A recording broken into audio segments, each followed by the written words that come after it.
Bienvenidos a un nuevo episodio del podcast de Diestro de Oído. En esta oportunidad nos acompaña Juan González. Él es filósofo y profesor de la materia. Temas de interés principalmente son ética, estética. Ha escrito un libro hace no mucho llamado justamente ¿Qué es la ética? Que a mí personalmente me pareció muy interesante porque tiene una propuesta particular, muy formada a través de su experiencia, sus conocimientos, pero muy personal, acerca de cómo podríamos entender la ética. Y por otro lado, no es solamente un libro corto, sino es un libro que tiene varias aclaraciones, notas al pie. Usualmente uno no lee las notas al pie de los libros porque ya es demasiado, pero en ese libro la verdad que fueron muy útiles, aclaratorias y apropiadas. Bienvenido, Juan. ¿Qué tal, Luis? ¿Cómo estás? ¿Qué tal? Muchas gracias por tu tiempo y gracias por haber leído el libro. No, encantadísimo. Algo que no habíamos cuadrado antes del podcast, pero creo que es importante mencionarlo, era que normalmente hacemos estos episodios con solo audio. Esta vez estamos grabando el video para poder compartirlo también, por lo menos en algunos extractos de esa manera. Pero creo que hay una casualidad bonita aquí, porque no estamos vestidos muy formales. Bueno, yo normalmente no. Juan me contaba que sí, y de hecho hice algunas fotos, y por su labor de profesor es normal que sea así, pero justo creo que la propuesta, en buena medida, de cómo ver la ética que plantea Juan es una más del día a día, ¿no? Una en la que no hay que ponerse saco y corbata para hablar de esos temas que sean netamente académicos. Es más o menos así, ¿correcto? Sí, sí, sí, sí. Además que estoy con un polo que si estuviera vivo mi hermano estaría muy contento de verme con un polo de estos polos intervenidos de Cobra, no Cobra Kai, pero con Cobra de G.I. Joe, ¿no? Sí, sí, tomaba la idea porque uno de los aprendizajes de tu libro, me adelanto un poco, es eso, ¿no? En que la ética es algo de todos los días, del diario, no tiene que ser nada formal, sino que está a la mano, a un paso, y querramos o no, estamos relacionados y debemos ser mucho más conscientes con el tema, ¿no?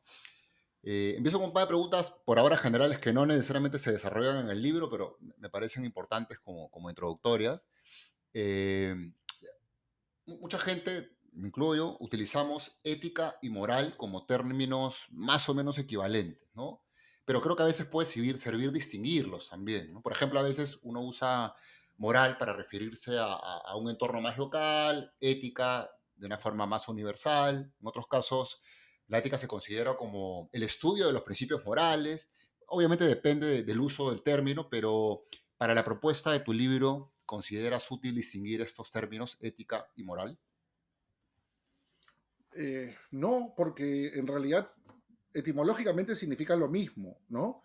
O sea, el latín mormoris viene de la palabra ethos, que en griego quiere decir tiene dos acepciones en griego clásico, digamos. Es conjunto de costumbres y la otra acepción que es muy aristotélica, que es el carácter que uno desarrolla, digamos. Pero claro, están combinadas en el griego clásico porque el carácter que uno desarrolla tiene que ver con el conjunto de costumbres de tu colectivo. O sea, tu colectivo te permite desarrollar de forma plena el carácter. O sea, uno no, para los griegos como Aristóteles o para Platón sería absurdo uno desarrollar un buen carácter si es que la comunidad en su conjunto está podrida, está dañada, necesitas a los otros, ¿no? Requieres de los otros para poder precisamente ser de forma plena, sobre todo en Aristóteles, digamos, ¿no? En Sócrates, Platón, siempre hay esa tensión con la polis muy marcada, ¿no? De que si tienes una comunidad de gente mal acostumbrada o de gente viciosa o de gente que no sabe reconocer el bien,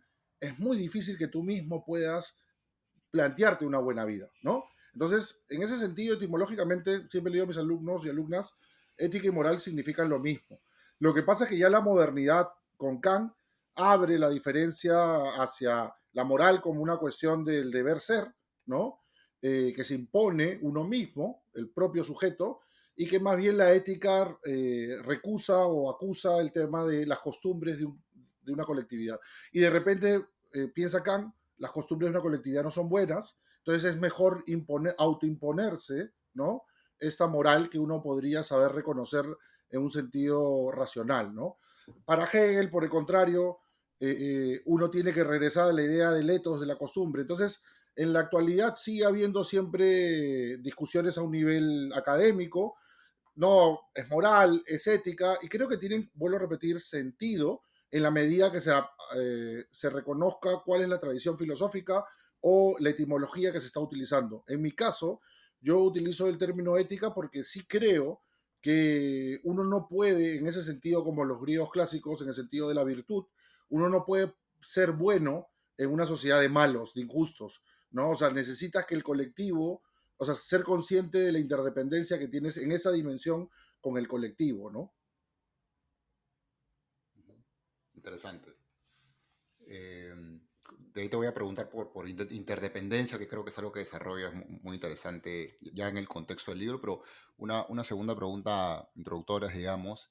Repasaba un poquito también material de ética y moral, usándolas equivalentemente histórico que conocía, y recordé que había una especie, es una, supongo, no la única, ¿no? De clasificación que dice que hay como que tres corrientes de ética en la historia del estudio de la misma, ¿no? Una ética de la virtud, concentrada pues en la vida, la persona, la deontológica, más de Kant justamente, ¿no? De imponer reglas, y el consecuencialismo, ¿no? Más resultadista, ¿no? Utilitarismo rama de esta, ¿no? Sin ánimos de encasillar, porque tu propuesta me parece que sí va un poco más por la primera corriente, la de la virtud, más aristotélica, pero de los otros modelos, digamos, o corrientes de estudio de la ética deontológica, de consecuencialismo, ¿te parece que habrían elementos que rescatar también para hacer una propuesta más integral, completa? Eh, en general de la deontología, yo evito, digamos, presuponer que haya en sí mismo principios universales para la acción. Sí creo, como trato de explicar en el libro, de que, y discúlpame que ya aterrice con conceptos que de repente querías hablar luego, yo hago la distinción en el libro de eh, la fragilidad, la vulnerabilidad, ¿no? Como dos dimensiones de las cuales uno tendría que partir. ¿Por qué? Porque en la deontología se tiende a asumir al sujeto como un sujeto ya autónomo, ¿no? ¿Y a qué me refiero con autónomo? Ese sujeto no cuestiona las condiciones materiales de su existencia. ¿A qué me refiero con las condiciones materiales de su existencia? Tu ropa, quién la lava, cómo la compras, ¿no? ¿Qué comes? ¿Qué decides comprar? ¿En qué condiciones? O sea, siempre se le asume hombre, varón, ¿no? Sin ningún tipo de dependencia, ¿no? Porque es un poco la idea kantiana que había de tratar de conseguir, de constituir un ser humano pleno ante el mundo, digamos, ¿no? Entonces, para mí sí es importante partir de la conciencia primero cuando digo la fragilidad, ¿a qué me refiero a la fragilidad? Algo que también eran muy conscientes los griegos, es que a pesar de que los hechos post factum parecen no podría haber sido de otra manera, en realidad los hechos son frágiles. O sea, uno pensaría, Luis, cuando uno ve en retrospectiva lo que uno ha hecho y lo que uno ha logrado, conseguido, ¿no? O sea, tú ya no eres un hombre de 20 años, yo tampoco. Uno asumiría que, las cosas que ha conseguido es porque, bueno, o sea, me esforcé, luché, ¿no? Pero en realidad hay una serie de variables que uno no decide y que uno no suele ser consciente de que tiene esa suerte, ¿no? Yo eh, soy o trato de ser muy consciente de que allende de las virtudes que yo pueda tener o las habilidades que pueda tener, tengo mucha suerte y en ese sentido es frágil, ¿no? Poder dedicarme a lo que me dedico en un país como este, ¿no? Entonces, a eso me refiero con la fragilidad, que yo creo que uno debería siempre ser consciente de que nada es porque tiene que ser, no vivimos en esta lógica de los héroes, ¿no? O sea, no soy Héctor. Héctor tenía que defender Troya. No había forma de que Héctor no defendiera Troya. ¿Se comprende? En cambio, si decido no quedarme a cuidar a mi hermano, a mi mamá con COVID, yo no soy Héctor, pues. No hay un designio o un deber, no hay algo que en mi carácter ya está dado por naturaleza o por deidad que me obligue a actuar de una manera. Es una decisión que tengo que yo deliberar y tomar en ese momento, ¿no? Hay una pandemia, mi mamá está enferma, mi hermano está enfermo, yo no vivo con ellos, ¿debería ir a cuidarlos o no debería ir a cuidarlos? Sea cual sea la acción que yo hubiera tomado, esa deliberación debe partir primero consciente, como te digo, de esa, como digo, fragilidad del humano, ¿no? Esta cuestión de que no hay nada que esté ya impuesto. Y lo segundo es la vulnerabilidad, la conciencia de que somos seres finitos. Lamentablemente, y eso es algo también que viene muy de antiguo, los seres humanos no nos gusta pensar en la muerte. No nos gusta, y cuando me refiero a pensar en la muerte, no estoy hablando en esta dimensión de ser emo o depresivo o no, sino ser consciente de que somos seres que vamos a morir, que no somos trascendentales en el sentido de que vamos a vivir eternamente y que nuestras acciones causan efecto directo y constante en el mundo. Entonces, muchas veces no nos gusta pensarnos desde esa vulnerabilidad. Y más bien por el contrario, muchas de nuestras acciones están justificadas, ¿no? Por miedo a la muerte. Y cuando me refiero a miedo a la muerte, no necesariamente tiene que ser morir fácticamente, sino de repente ser discriminado, ser dejado de lado, no ser tomado en cuenta, no ser aceptado. Entonces, precisamente la vulnerabilidad es una condición humana, pero es una condición humana sobre la que no nos gusta pensar. Entonces, para mí, la ética siempre debería ser pensada desde la fragilidad, desde esta situación de que los hechos no están ya predichos, sino que podrían ser otros, y yo podría estar en otras circunstancias y situaciones, y que las ventajas que tengo son ventajas que no son propias, sino que son ventajas que las circunstancias han ido concretando de esa forma. Seguramente parte ha sido también mi voluntad, pero también mucha no ha tenido que ver directamente con mi deseo. Y lo segundo, como te digo, la conciencia de esa vulnerabilidad a la que siempre estoy expuesto, pero que muchas veces intento con contactos, relaciones, dinero, una serie de cosas, evitar asumir esa vulnerabilidad que comparto con otros seres humanos, ¿no? Por eso creo que es importante la tercera dimensión que se conecta con eso, que es la interdependencia. Todos los seres humanos necesitamos de otros, en distintas dimensiones, distintas formas. Lo que pasa es que no solemos pensarlo tampoco cuando actuamos. Por eso no me gusta la idea de esta falsa autonomía que te da la moral kantiana, y tampoco me gusta el consecuencialismo, porque el consecuencialismo también asume, ¿no? O sea, ¿quién le hacía? Hay un libro de una periodista sueca, creo que es, que ¿quién le hacía la sopa a Adam Smith, ¿no? Y históricamente dice que Adam Smith vivió toda su vida con su madre. Entonces, que su madre había calculado, o sea, una rentabilidad por alimentar a su hijo, no sé si me entiendes. ¿Qué era lo que a esta mujer le permitía querer cuidar a su hijo? ¿Una eficiencia económica o la mujer estaba condenada a tener que cuidarlo simplemente por cumplir un rol de madre? Entonces, a lo que voy con esto es que sí creo que puede haber, y en algunas charlas que he dado, creo que puede haber la posibilidad de pensar una ética pragmática, pero una ética pragmática en el sentido de que creo y estoy convencido, y eso lo digo al final del libro, aunque ya no lo desarrollo luego, porque una señora una vez dando una charla me dijo: profesor, es muy bonito lo que usted dice, pero es un lindo floro, ¿no? Y eso me dejó pensando mucho, ¿no? ¿Por qué la gente dice que la ética es floro, ¿no? Y claro, porque la gente le han enseñado la ética como principios, como valores, pero no como una práctica constante a la cual uno se tiene que habituar.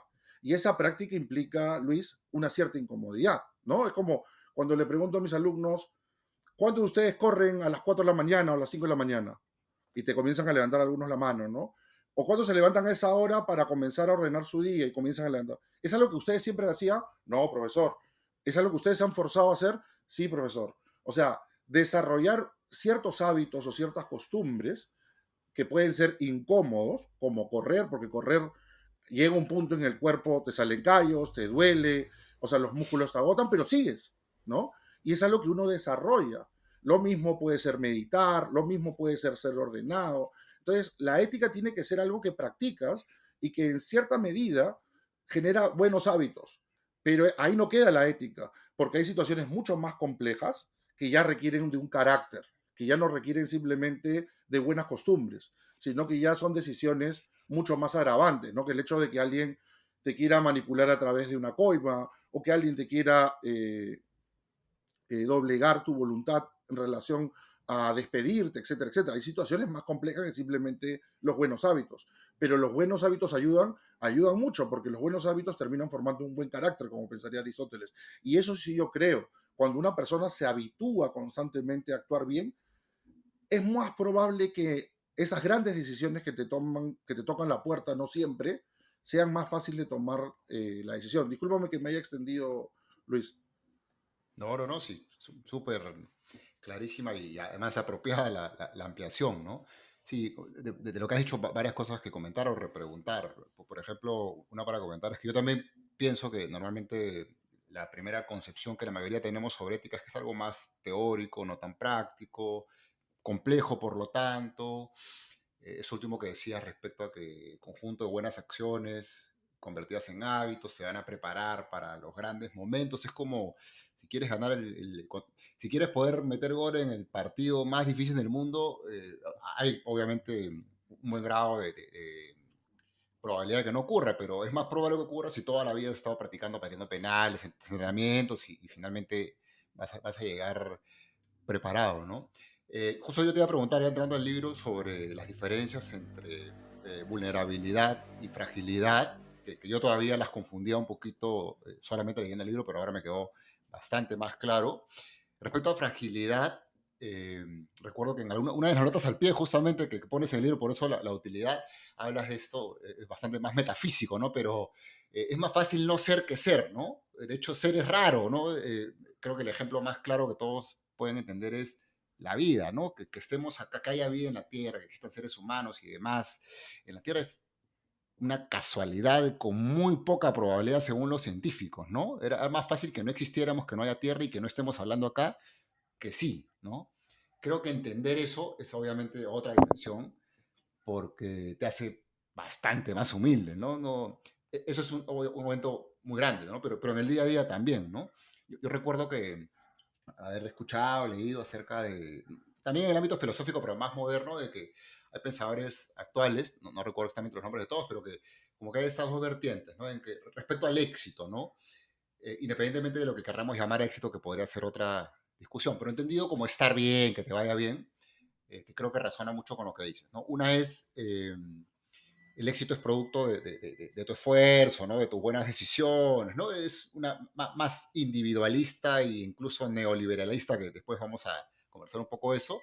Y la otra, bastante más humilde, pero creo que razona con lo que dices, es suerte, ¿no? O sea, no sé si el 100%, pero el 99% de las cosas, de las razones por las cuales yo estamos acá hablando, es suerte, ¿no? Podrían haber estado otras dos personas, podrían haber estado nadie. Son posiciones bien extremistas, ¿no? Yo personalmente me pondría un poquito más al medio, pero más pegado a la suerte que a la otra. Pero creo que eso nos falta, ¿no? Reconocer que el lugar que tiene uno, algunos tenemos suerte y nos ha ido bien, a otros no tan bien, a otros muy mal, lamentablemente. Pero el reconocer que esto en buena medida es una lotería abre bastante la capacidad de poder reconocer en el otro también que no habiendo tenido la misma suerte que uno, tenía derecho también, ¿no? Entonces, creo que uno se vuelve inevitablemente bastante más consciente y preocupado por el otro, ¿no? Efectivamente, ¿no? También a veces le digo a mis alumnos, si ustedes vivieran en una sociedad mucho más equitativa, ¿no? Donde los colegios públicos estuvieran al mismo nivel que los mejores colegios privados, ¿estarían sentados ahorita estudiando? Quizás no, porque quizás hubieran tenido que competir con gente con la que nunca compitieron, ¿no? Entonces, con eso les digo, yo no estoy tratando de quitarles el derecho o quitarles el lugar que tienen. Pero si lo ponen en perspectiva, quizás las oportunidades que tienen es producto de vivir en una sociedad mal distribuida o es una de las variantes que uno tendría que ponerse a pensar. Y eso, Luis, quiero que se entienda bien, no significa quitarle autonomía a las personas o quitarle libertad a las personas. Por el contrario, creo que le da más peso, porque es como, dado que tengo esta oportunidad, ¿qué hago con esta oportunidad? ¿No? Dado que tengo esta opción que podría no haber tenido, creo que más bien se multiplica el peso, la responsabilidad se vuelve más densa, porque precisamente, dado que tengo esta opción, ¿qué cosa me debería yo poner a pensar? ¿Y ahora qué hago con esto? ¿No? Sí, sí, completamente de acuerdo. Debería sentirse así, ¿no? Eh, bueno, explicabas ya la diferencia entre fragilidad, vulnerabilidad y por lo tal, que a mí sí me quedaba claro generaban o estas, o que la interdependencia era consecuencia de fragilidad y vulnerabilidad. Y con eso estamos parados, según tus primeros argumentos, en un contexto en el cual necesitamos a los demás. No podríamos existir sin los demás. eh, eh, seres humanos y es más, extiendo un poco más, sino toda la vida y todo el contexto ambiental en finalmente nos desarrollamos, ¿no? Creo que solamente llegando ahí, la forma de entender la ética ya es bastante más natural, ¿no? Si ya sabes que necesitas a los demás, no puedes no preocuparte y ignorar el sufrimiento, el daño, la violencia, que son temas que finalmente atacas. Creo que con eso nomás ya alcanzaba para, el que lo entiende, obviamente, no todo lo vamos a hacer o no lo vamos a digerir necesariamente, pero que da ese, cruza esa frontera, digamos, para mí ya está del otro lado. Obviamente hay muchas cosas más por discutir, cómo ayudas a los demás, qué significa daño, qué significa violencia, cuándo intervenir. Vamos a discutir eso, pero esa primera propuesta creo que era bastante clara, ¿no? Y en ese sentido es una propuesta que no Eh, es tan común. O sea, yo entiendo de que no es sí, algo que una persona formada normalmente, incluso a nivel universitario o de posgrado, normalmente tendría a sentirse cómodo, ¿no? ¿Por qué? Porque precisamente no se nos educa para ser consciente de los privilegios que nos habilitan estar en el mundo, ¿no? todo lo contrario, ¿no? Es, bueno, la cultura que vivimos en este país y en varios similares es completamente al revés, ¿no? Es, tú estás ahí por ti mismo y si no estás más arriba también es por ti mismo y todo depende de ti y obviamente nos pone, o sea, estamos poderosamente formados para pensar de otra manera, ¿no? Por eso digo que romper eso, entender que somos vulnerables, frágiles y por lo tanto interdependientes, ya estar al otro lado, ¿no? Por eso es un paso, un salto bien grande al pensamiento, ¿no? Ujú. En el Curiosamente, en un libro, país que suele reconocerse como católico, ¿no?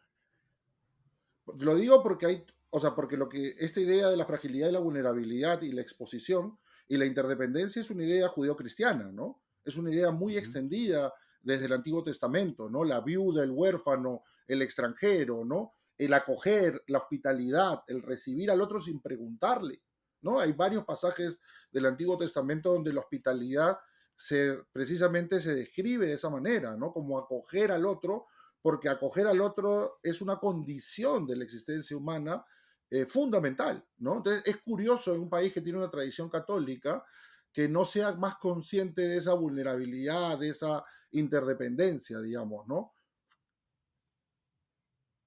sí, sí, completamente de acuerdo. Es contradictorio, curioso, lamentablemente es bastante real, ¿no?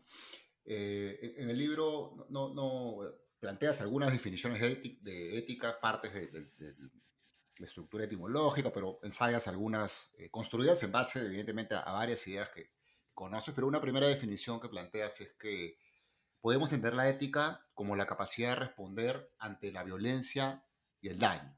Creo que hasta ahí es bastante claro, ¿no? Aunque esto supere nuestras fuerzas y capacidades, y esta es la parte más llamativa, me parece, porque subrayas que incluso debemos hacerlo cuando las posibilidades de éxito nos jueguen en contra. Esta última parte a mí me dejó pensando más porque ya la pone más difícil, ¿no? No es, trata de pensar en la ética y en eliminar la violencia y el daño todo el tiempo. Cuando es fácil, obviamente es fácil, ¿no? Pero sobre todo cuando es muy poco probable que esto vaya a generar algún efecto, ¿no? ¿Por qué el énfasis en eso? O sea, creo yo que tiene que ver por un lado con esto que mencionaba de la gratuidad de la existencia. Entonces, cuando uno tiene el don, llámalo don, regalo, ¿no? Sea por Dios, X, la energía, ¿no? La razón que tú quieras encontrarle, digamos, pero cuando uno tiene la capacidad de poder tener medios, no solamente materiales, sino tiempo, cuando tienes la capacidad de poder compartir con otros, claro, en cierta medida uno tiene que tener, como dirían los viejos, ojo, intuición, ¿no? Saber a quién le dedicas tu tiempo, a quién le dedicas tu esfuerzo, a quién le dedicas tu afecto. Pero también tendría uno que reconocer que uno tampoco puede vivir calculando todo como si fuera un investment, ¿no? Como si fuera qué tasa de retorno va a tener esto, digamos, ¿no? Y en una sociedad tan desigual como la peruana, obviamente va a ser más los casos en los que uno sienta de que nada tiene sentido ¿Y por qué en una sociedad como la peruana pareciera que nada tiene sentido? Porque en la práctica social es una práctica social muy violenta, muy inequitativa, muy injusta. O sea, a diferencia de otras sociedades, Luis, nosotros cuando salimos a la calle ya nos enfrentamos con el hecho de no decirnos hola, buenos días, buenas tardes, por favor, gracias, no metemos el carro, no cerramos, no cerramos. O sea, somos una sociedad muy violenta, ¿no? Y eso tiene razones estructurales que nos tomaría mucho tiempo y creo que no es el momento para irlas desmontando, pero creo que es evidente para muchos de nosotros que nos enfrentamos a una carga de violencia muy fuerte, seguramente tendrá que ver con cuestiones económicas, sociales, culturales, históricas, pero Mm. el punto es que esto desanima a reducir la práctica de la virtud a espacios muy concretos, a personas con las que yo puedo sentir que somos pares, que somos iguales, ¿no? Entonces, claro, así es mucho más cómodo, digamos, ¿no? Si yo conozco a Luis y Luis es amable, Luis es cortés, Luis practica la reciprocidad, es fácil ser amable y recíproco con Luis. Pero creo, y en esto, por lo menos mi experiencia de vida ha sido esa, uno tiene que ir a donde no quisiera ir, uno tiene que estar donde le es incómodo estar. ¿Por qué? Porque es la única forma de aprender a poder ver en perspectiva las cosas. Porque cuando uno no ve en perspectiva las cosas, si solamente la ve desde la comodidad, de los privilegios, de las comodidades, y no me refiero solamente al hecho de el estrato social en que vivas o cuántos metros cuadrados tiene tu casa, sino te dedicas a lo que te gusta, qué es lo que haces con tu día, qué cosas son las cosas que te permite hacer tu día. Entonces, si lo pones en perspectiva con otras personas que no tienen eso, entonces creo que ahí hay algo que uno tendría que siempre tener presente. A eso me refiero cuando, a pesar de que sea probable que la otra persona incluso no lo aprecie, ¿no? Porque de repente tú dices buenos días, hola, que aproveche, y la otra persona ni siquiera lo va a conectar con algo positivo. Pero uno no puede vivir esperando que el otro siempre conecte contigo, ¿no? O que el otro siempre entienda tu amabilidad, o que el otro siempre la vaya a devolver tu amabilidad. Entonces, a eso me refiero, a pesar de que siempre las estadísticas vayan un poco en contra, digamos, ¿no? O sea, no somos una sociedad que entusiasme a la generosidad, a la amabilidad, al bien, porque lamentablemente se nos ha mal educado o mal acostumbrado también a dar las cosas como doy lo que me sobra. No sé si me entiendes. O sea, yo siempre le digo a mis alumnos, si tú no te vas a Sí. poner ese polo, si tú no vas a comer esa comida, no estás dándole algo a alguien. O sea, uno tiene que dar de lo que no tiene. O sea, no sé si me dejo entender. O sea, y tampoco de lo que a uno le gusta, porque lo que le gusta a uno no necesariamente es lo que te va a gustar a ti. Entonces, aprender a ser hospitalario es un ejercicio mucho más complejo que ser tolerante. Porque ser tolerante finalmente es, bueno, Luis es así, ya pues, ¿no? O sea, te pongo una etiqueta y ya te maté. Ya, Luis es así, ¿no? Pero ser hospitalario es dejar que Luis se muestre en toda su diversidad, en toda su diferencia. Y eso no es fácil, eso no es sencillo. Entonces, darle espacio al otro para que el otro acontezca desde su diferencia es una apuesta que uno tendría que siempre realizar, porque de otro lado, si no, uno no se vuelve, se cierra, no sé si me entiendes, y cae solamente en esta apuesta de, bueno, yo actúo como mis iguales, ¿no? Yo actúo con lo que me siento como, hay un brindis que a mí me gusta hacerlo porque me parece simpático, pero no termino creer en él, que dicen que los patricios romanos decían por nosotros y los iguales a nosotros que quedan pocos. No, claro, ahí lo que están diciendo ellos es, ya el mundo se está acabando y ya no hay gente como nosotros, ¿no? A mí me gusta jugar un poco con eso siempre con mis amigos, pero yo soy consciente que en realidad la hospitalidad es algo que siempre uno tendría que aprender a desarrollar, a tener, sobre todo en una sociedad como la peruana que, como digo, es tan violenta, tan injusta, tan inequitativa, digamos, ¿no? Sí. Me salieron varias ideas de lo que comentabas, pero la primera era, recuerdo haber leído también que alguien dice que la calidad moral de una persona se puede medir por cómo trata a aquellas otras que no pueden influir nada en ti, o sea, que no tienen nada que ver contigo, ¿no? Ponías el ejemplo del pan, si voy a ayudar a mi compañero de trabajo a hacer un proyecto, lo hago de buena gente, todo, pero en el fondo puedo estar esperando que en algún momento también me ayude a mí, y todos bien, ¿no?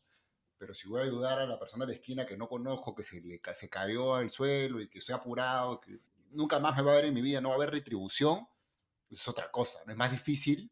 La probabilidad de que eso genere un retorno, o por lo menos que lo veas tú, es nula, pero necesitamos de esas cosas un montón, ¿no? Y nadie tiene que estar calculando, oye, ¿y esto devolverá, no devolverá? Porque justamente si es un hábito, la cosa es más natural nuevamente, ¿no?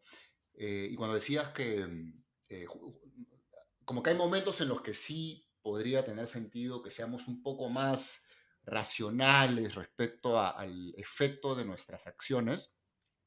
Eh, eh, Recordaba, hay un movimiento social medio altruista que se llama altruismo eficaz, del cual yo más o menos soy parte, sigo, que busca efectivamente utilizar la razón para poder generar el mayor bien posible en intervenciones sociales, ¿no? En el mundo de las ONGs y todo esto, ¿no? Que hacen cosas grandes, ¿no? O intentan hacerlo, por lo menos, ¿no?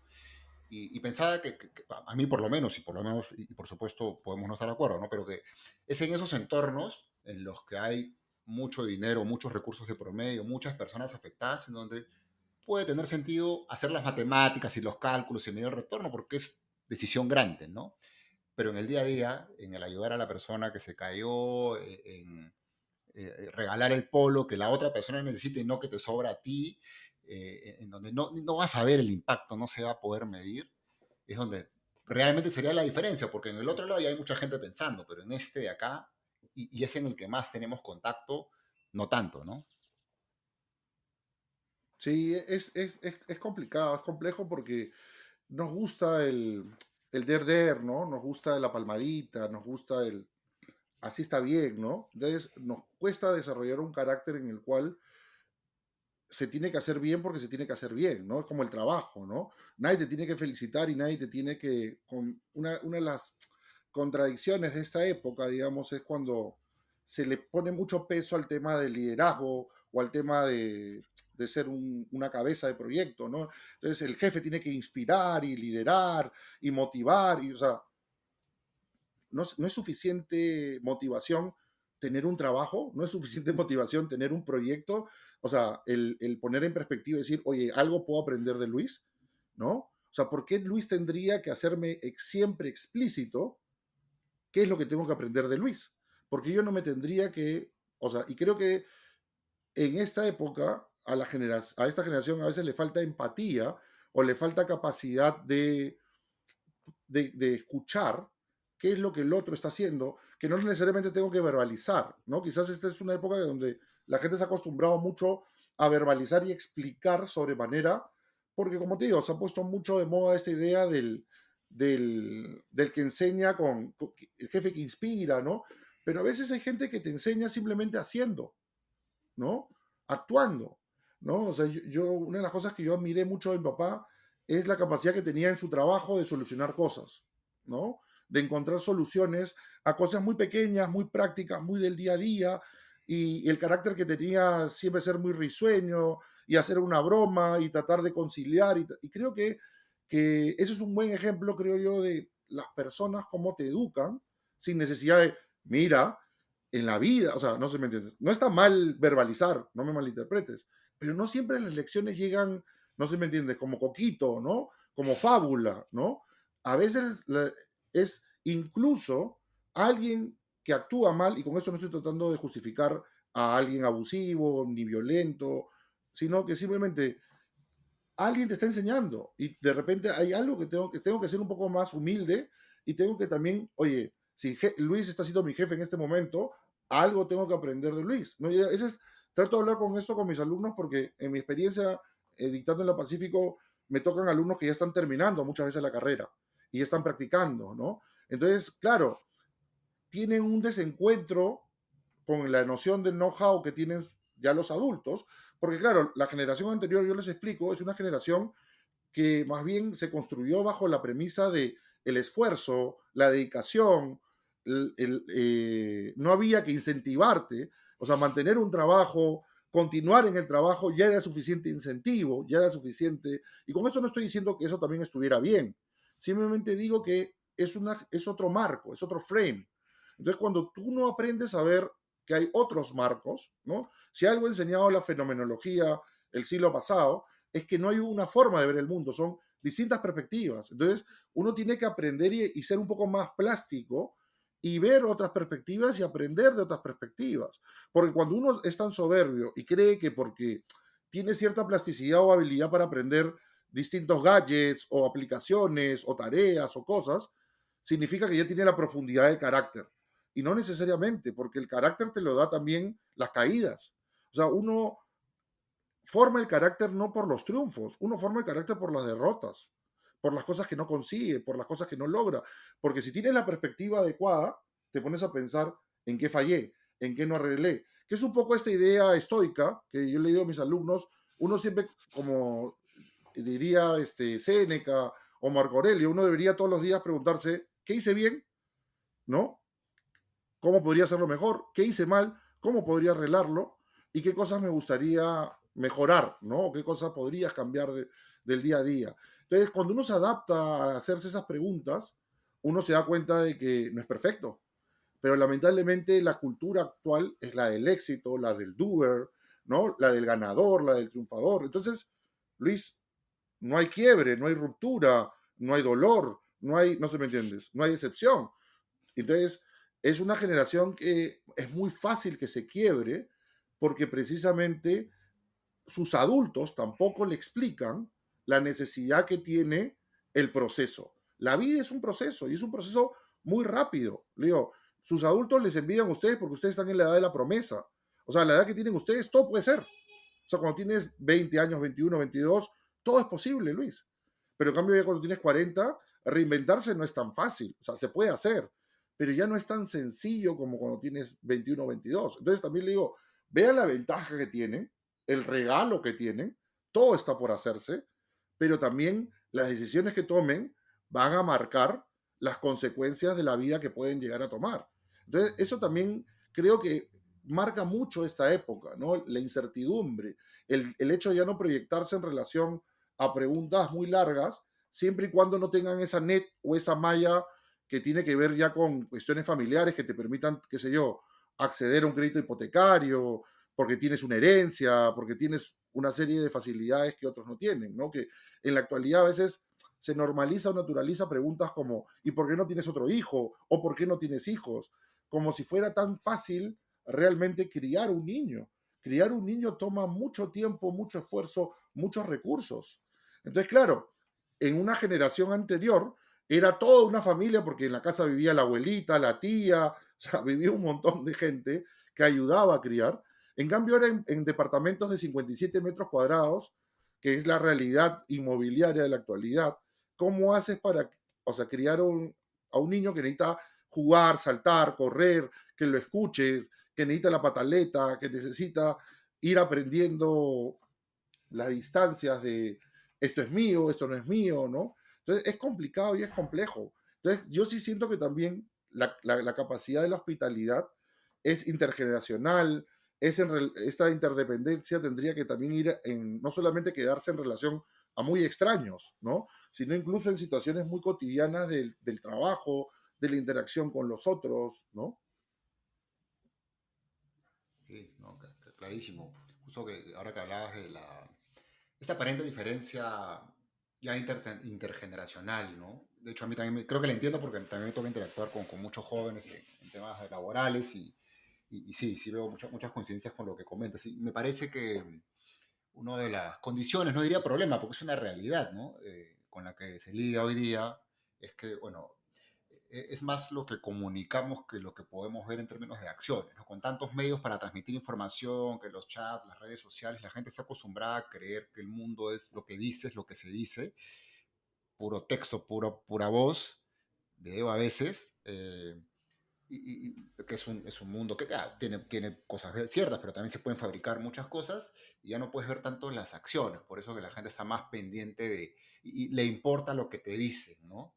Diferente a probablemente generaciones anteriores en donde no había eso, era más veías las acciones que lo que la gente verbalizaba, con lo cual eso mandaba, ¿no? Y lo otro que me parecía importante resaltar era en este mismo contexto de enorme cantidad de información, claramente se ve que todo parece muy bonito, ¿no? Todo es perfecto, todo es éxito. Y tú te acostumbras, si tú crees que el mundo es así, obviamente cuando te va mal a ti, crees que eres el único, por lo tanto es una desgracia y te deprimes y no puedes resolver eso, ¿no? Cuando, como perfectamente explicas, ahí está el aprendizaje, ¿no? Lo otro es una serie de televisión, ¿no? Acá está la vida, pero no la ves, nadie la ve, entonces te desconectas de la realidad y terrible, ¿no? Pero utilizando este importante aprendizaje que permitiría entender que es en la acción en donde está realmente lo más poderoso, me voy a saltar a una parte de tu libro que justamente habla de acción, pero de la dualidad esta de pensamiento y acción, ¿no? De hecho, hablas bastante en el libro de estos temas y de lo que acabamos de comentar y creo de lo que todo el mundo entiende, hoy día pensamos poco, ¿no? Muy poco comparado a lo que se pensaba antes, ¿no? Hay excusas del tipo, no tengo tiempo, ¿para qué voy a pensar si una máquina lo puede hacer? De hecho, hay máquinas que parece que están pensando.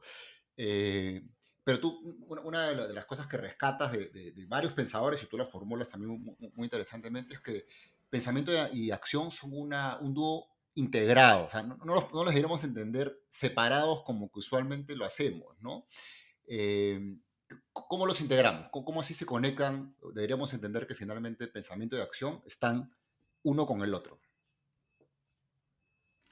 Eh, yo creo que es un tema bien complejo y bien difícil porque vuelvo a repetir, hay que ser consciente de los privilegios que tenemos, ¿no? Si yo me dedico a una tarea como la construcción y paso y le dedico 2 horas a ir, 2 horas a venir, ya son 4 horas de mi vida, no sé si me entiendes. Y después en el trabajo son otras 10, ya tienes ahí Luis 14 de 24, no sé si me entiendes.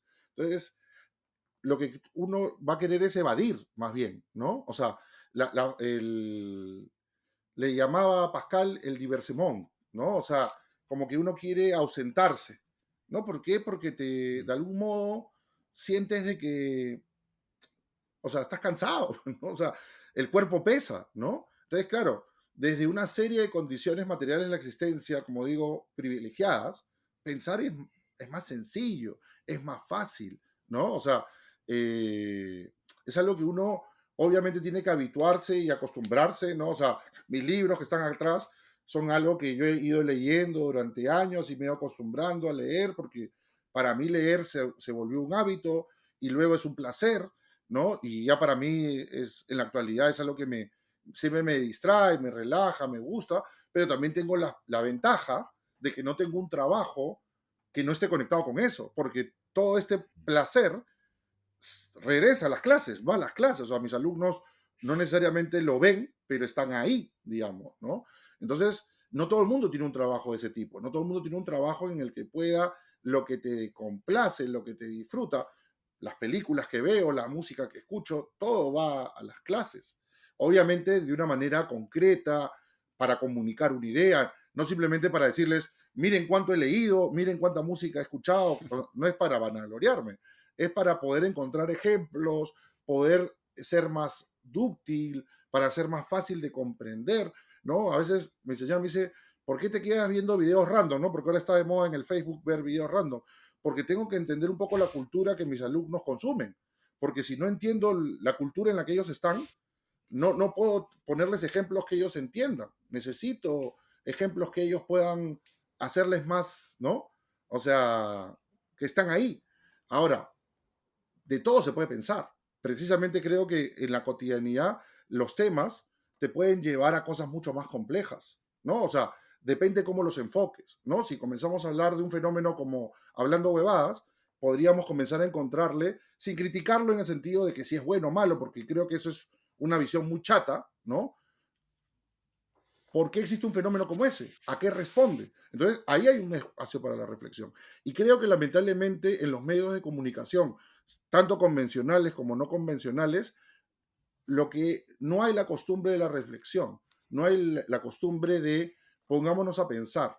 No estamos habituados a esa reflexión crítica de que hay una diferencia entre rajar, la malidecencia, el hablar mal del otro, que eso creo que tenemos mucho, a, oye, pensar críticamente qué significa que nos guste A o nos guste B o que estemos acostumbrados a C o a D. Entonces, ¿Por qué es importante pensar? Porque cuando pensamos en algo, la manera en que actuemos va a ser seguramente más correlativa. Esto quiere decir de que ya no te vas a poder equivocar, muy por el contrario, los seres humanos somos siempre seres perfectibles, somos seres de error, somos seres de aprendizaje, pero cuando reflexionas y tienes mayor, disculpa que lo ponga en inglés, mayor awareness, o sea, mayor autoconciencia de tus debilidades, de tus defectos, de las cosas que te cuestan, es más probable que aprendas a cómo desarrollar buenos hábitos o buenas costumbres o cómo adquirir eh, buenas formas de vida. Entonces, el pensar y el actuar van concatenados porque ¿para qué pensamos? Pensamos para hablar mejor, pensar mejor, comprender mejor por qué otra persona piensa, dice, cree lo que cree. Porque en esta época de, como se le denomina en la actualidad, guerras culturales, ¿no? Donde la gente vive en nichos muy cerrados y el tema de la posverdad, ¿no? Los alternative facts, ¿no? La gente vive, Luis, en nichos muy cerrados de comunicación en que la gente como un eco, repite, o sea, solamente quiere escuchar lo mismo que ya sabe. No está interesado en ideas disruptivas, en ideas que cuestionen las ideas que ya tienen. Les incomoda mucho precisamente pensar, porque pensar te dice, oye, pero esta noticia que he recibido es correcta, ¿qué fuentes tiene? ¿Basado en qué información está? Entonces tú puedes alterar, ¿no? La visión de un hecho gracias a eso. Te pongo un ejemplo, discúlpame que me extienda en esto. Por Ahorita favor. va a haber todo un tema o ya lo está viendo en el extranjero y yo creo que en el Perú también lo va a ver por una película, ¿no? Que se ha hablado que está censurada y que hay que ir a verla, ¿no? Que se llama Sound of Freedom, ¿no? Y que habla sobre un tema que es muy real, que es el tráfico de niños, ¿no? Con Ujú. fines sexuales. O sea, el Ya. tráfico de personas en relación a los niveles de la relación entre criminalidad y dinero es una de las cosas que produce más dinero en el mundo. O sea, Claro. más que el narcotráfico está la trata de personas. Y dentro de Ujú. ese grupo de trata de personas está la explotación sexual de niños. Entonces, claro, esa realidad que es, o sea, que está estudiada, que está analizada, si tú la comienzas a distorsionar y le comienzas a meter Illuminatis, no sé si me entiendes, grupos secretos, comienzas a utilizar, no sé si me entiendes, una Ujú. serie de clichés e ideas que están muy desarrolladas en estos nichos culturales, se distorsiona totalmente la atención que todos deberíamos tener y todos estar de acuerdo, cómo es posible que el crimen que genere más dinero es algo que a todo el mundo tendría que estar de acuerdo que lo aborrece. No sé si me dejo entender. O sea, porque es paradójico. Yo no creo que nadie pueda, en su sano juicio, decirte, sí, bueno, me parece bien, ¿no? La explotación sexual de niños, ¿no? Entonces, si nadie estaría de acuerdo con eso, ¿por qué es el crimen que genera más dinero? No sé si me entiendes. Claro, quiero que se entienda en su justa medida, precisamente por lo complejo que es, ¿no? Obviamente va a costar más y va a generar más dinero porque todo el mundo lo va a censurar. Entonces, obtener un niño, ponerlo en esa Claro. situación tan cruda, obviamente va a tener que costar mucho dinero, porque nadie va, entre comillas, a estar dispuesto. Y esto me lleva a un término que utilizo en el libro, que es la anomia moral. O sea, cuando hacemos el Mm. checklist de, a ver, ¿no? Eh, soy soy justo, soy bueno, pago mis impuestos, ¿no? Comienzo a hacer mi checklist, no me doy cuenta de que no solamente está en lo que yo hago, sino lo que dejo hacer a otros. Y con eso no significa que comiences a supervisar a tu vecino, a ver si bota la basura a tiempo, o a ver, escuchar a la vecina si engaña o no a su marido. No me refiero a ser, o sea, alguien que supervisa a los demás, pero sí tener la capacidad de poder entender de que la virtud no es una práctica que se reduzca exclusivamente a qué es lo que yo hago, sino qué es lo que le permito hacer a otros. Entonces, si yo permito vivir en una sociedad donde la mentira, donde la falsedad se distribuya, ¿no? Porque le dejo a mi abuelito, a mi tío, a mi tía que, hijito, mira el WhatsApp y te repiten mentiras y digo, y no me tomo 5 minutos de explicarle, mira, tía, ahorita lo que está pasando es esto, ¿no? Abuelito, lo que está pasando ahorita es un problema real, pero lamentablemente ese problema real, la mejor forma de distraernos es distorsionarlo. ¿Y cómo lo distorsiono? Creando precisamente una serie de relatos y discursos que distorsionan y deforman lo central del tema. ¿Cuál debería ser lo central del tema?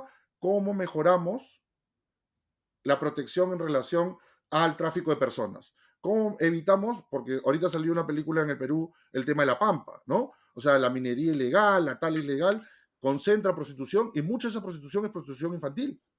Entonces no podemos seguir justificándolo diciendo, es que es su costumbre, ¿no? Ellos allá son así. No, porque muchos de estos espacios, los lugares donde los roban puede ser Piura, Lima, de otras ciudades del Perú, ¿no? Entonces no basta caer en los clichés o en los lugares comunes, es que ellos inician sexualmente pronto, o sea, eso es perverso, no sé si me entiendes, eso es para mí anomia moral, cuando tú comienzas a normalizar lo anormal, cuando comienzas a simplemente desinteresarte o desafectarte del otro. Entonces regreso al punto, vivimos en una época de alternative facts, de posverdad, vivimos en una época donde nos sentimos muy cómodos escuchando el mismo eco y repitiendo lo mismo que sabemos y nos cuesta mucho abrirnos a debates, a discusiones en los que vamos a tener que partir de que hay puntos sobre los que tenemos que estar de acuerdo. O sea, más allá de que las personas puedan de repente ser más progresistas o más conservadoras, creo que en una sociedad todo el mundo estaría de acuerdo de que cuidar de los niños y de la salud sexual de los niños es fundamental. Entonces, ¿cómo llegamos a puntos de acuerdo en relación con eso? Lo mismo si pensamos en el uso del agua, la minería, etcétera, etcétera. Pero somos una sociedad que no está dispuesta a redistribuir los espacios de poder, a redistribuir los espacios de reflexión y de escucha, a abrir la mesa para que todos nos oigamos o todos nos escuchemos, porque no somos realmente una república. Acuérdate, la palabra república es res, que quiere decir cosa, y pública común. Si no sentimos que el país es algo que es la cuestión de todos, porque vivimos pensando en lo privado, o sea, tener un seguro de salud privado, tener un colegio privado, o sea, no sé, un carro propio. Entonces, con esas cosas, ¿qué cosa evito? El transporte público, la salud pública, el colegio público. Y digo, bueno, que los demás vean. No, o sea, así mis hijos vayan al mejor colegio, yo me tengo que preguntar, oye, ¿cuál es la calidad de educación en mi país? Así yo tengo un carro de alta gama, oye, ¿cuál es la calidad del servicio público de transporte de mi país? Si no tengo esa capacidad, o sea, practico esta anomia moral, o sea, no tengo la capacidad de integrarme a mi sociedad. Entonces, por más buen ciudadano que sea, por más que pague mis impuestos, mis arbitrios, por más que sea un ciudadano que todos los días te diga, Luis, buenos días, buenas tardes, qué caballero, si no me interesan los otros, realmente es que no estoy cuidando de mí mismo. O sea, cuidar de mí mismo no es solamente hacer el check de ya tengo seguro de salud, tengo un testamento, le he dejado. No, es me preocupan las cosas importantes en mi sociedad y en qué medida me preocupan. ¿Qué hago para que esas cosas, desde las habilidades y vuelvo al punto del don? Si yo tengo un don, o sea, en tu caso, por ejemplo, discúlpame que parezca que te echa flores, pero si tú has encontrado que tienes la habilidad de comunicar y utilizas eso para precisamente ser un disruptor, generar que las personas piensen en algo diferente, está saliendo de tu zona de confort. Claro, alguien puede decir, Luis lo hace por el ego, lo hace por el... ¿No? Pero de repente no, lo que te generó en un momento en tu vida era, quiero comunicar, quiero a la gente hacerla pensar. Y eso es importante, eso ya es salir, porque podrías estar haciendo otra cosa. Ahorita podrías estar dedicándole seguramente tu tiempo a otra cosa, pero estás hablando de ética, y estás hablando de ética en un país donde esto parece que a nadie le importa, ¿no? Sí, totalmente, por eso lo hacemos, ¿no? Y lo mismo diría de ti, ¿no? Invierte su tiempo, podrías dedicarte solamente a enseñar y pues, imagino recibir algún horario por eso, pero escribes un libro de un tema que a poca gente le, por el título nomás, probablemente no le interese, felizmente lo has hecho en un formato bastante más, no solo corto, sino muy amigable para que la gente entre al tema, incluso sabiendo que pocos lo van a leer y que lo que lean no necesariamente van a cruzar la frontera, pero con haber hecho el intento de que algunos, me incluyo, pensemos un poco distinto, valió completamente la pena, ¿no? Creo que por eso hacemos las cosas, ¿no? Yo coincido contigo en que hoy día la mayoría, nuevamente, por este vómito de información, nos quedamos en el qué, ¿no? ¿Qué pasó? ¿Y qué más? ¿Y qué más? A veces en el cómo, ¿no? Ok, ¿y cómo fue? ¿Qué pasó? A los por qué casi nadie llega, a nadie le interesan. Y cuando entras un poquito y empiezas a encontrar algo medio incómodo, porque sí, chao, ya no quiero hablar del tema, ¿no?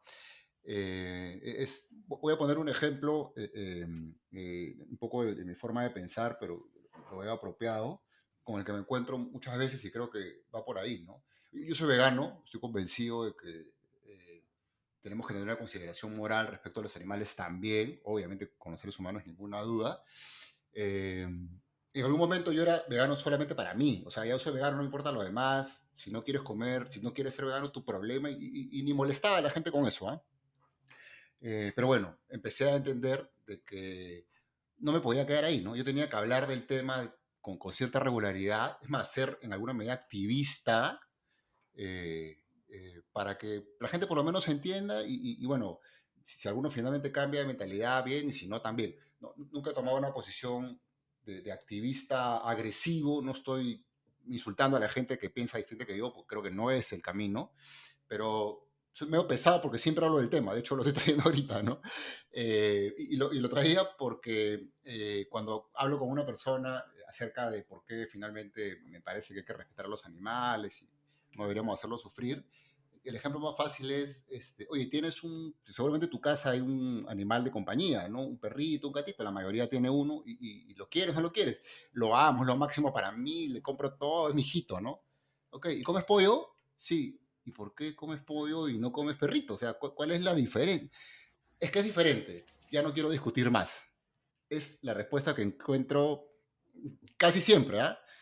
Hay excepciones, a veces me pongo más pesado y sigo y a veces ya no quiero molestar y me voy, ¿no? Pero creo que ejemplifica claramente cómo, ante algo que no es muy común, lo reconozco perfectamente, la mayoría prefiere ya no escuchar, ya no entender, porque no, me molesta que siga todo como está, ¿no? En este ejemplo que ponías que no sabía de esa película y de tema tan grave, delicado, yo también empezaba a pensar, sí, seguramente es porque siendo tan poco aceptado debe ser sumamente costoso que alguien pueda incurrir en ese delito, por eso los precios y todo, pero si nos quedamos ahí, tampoco se ganó nada, ¿no? Como bien decías, la pregunta que tenemos que responder, ok, ¿y qué podemos hacer para que eso se reduzca o desaparezca, ¿no? Y si los por qué nos llevan a la minería es el problema, me estoy inventando porque no he analizado el problema para nada, entonces hay que hacer algo con la minería, ¿no? Regularla, controlarla, delimitarla, no lo sé, ¿no? Pero es a partir de los por qué que puedes llegar a una posible solución, dolorosa probablemente, difícil de implementar, pero es la única forma, ¿no? Sí, o sea, yo creo que el tomar decisiones siempre implica asumir la libertad. Siempre digo a mis alumnos, puede sonar feo decirlo, pero en inglés no tiene el mismo sentido que en castellano la accountability, que no solamente es responsabilidad, sino dar cuenta de lo que haces. Que no es dar cuenta simplemente como decir, bueno, pues yo como carne porque me gusta, pues, ¿no? No es simplemente decir eso, sino que la accountability es dar cuenta en el sentido de que eres consciente que lo que estás haciendo tiene ciertas consecuencias y tratas de no solamente autoexplicarte a tu conciencia, sino dar cuenta a otros de por qué actúas de una manera, de por qué has decidido actuar de una manera.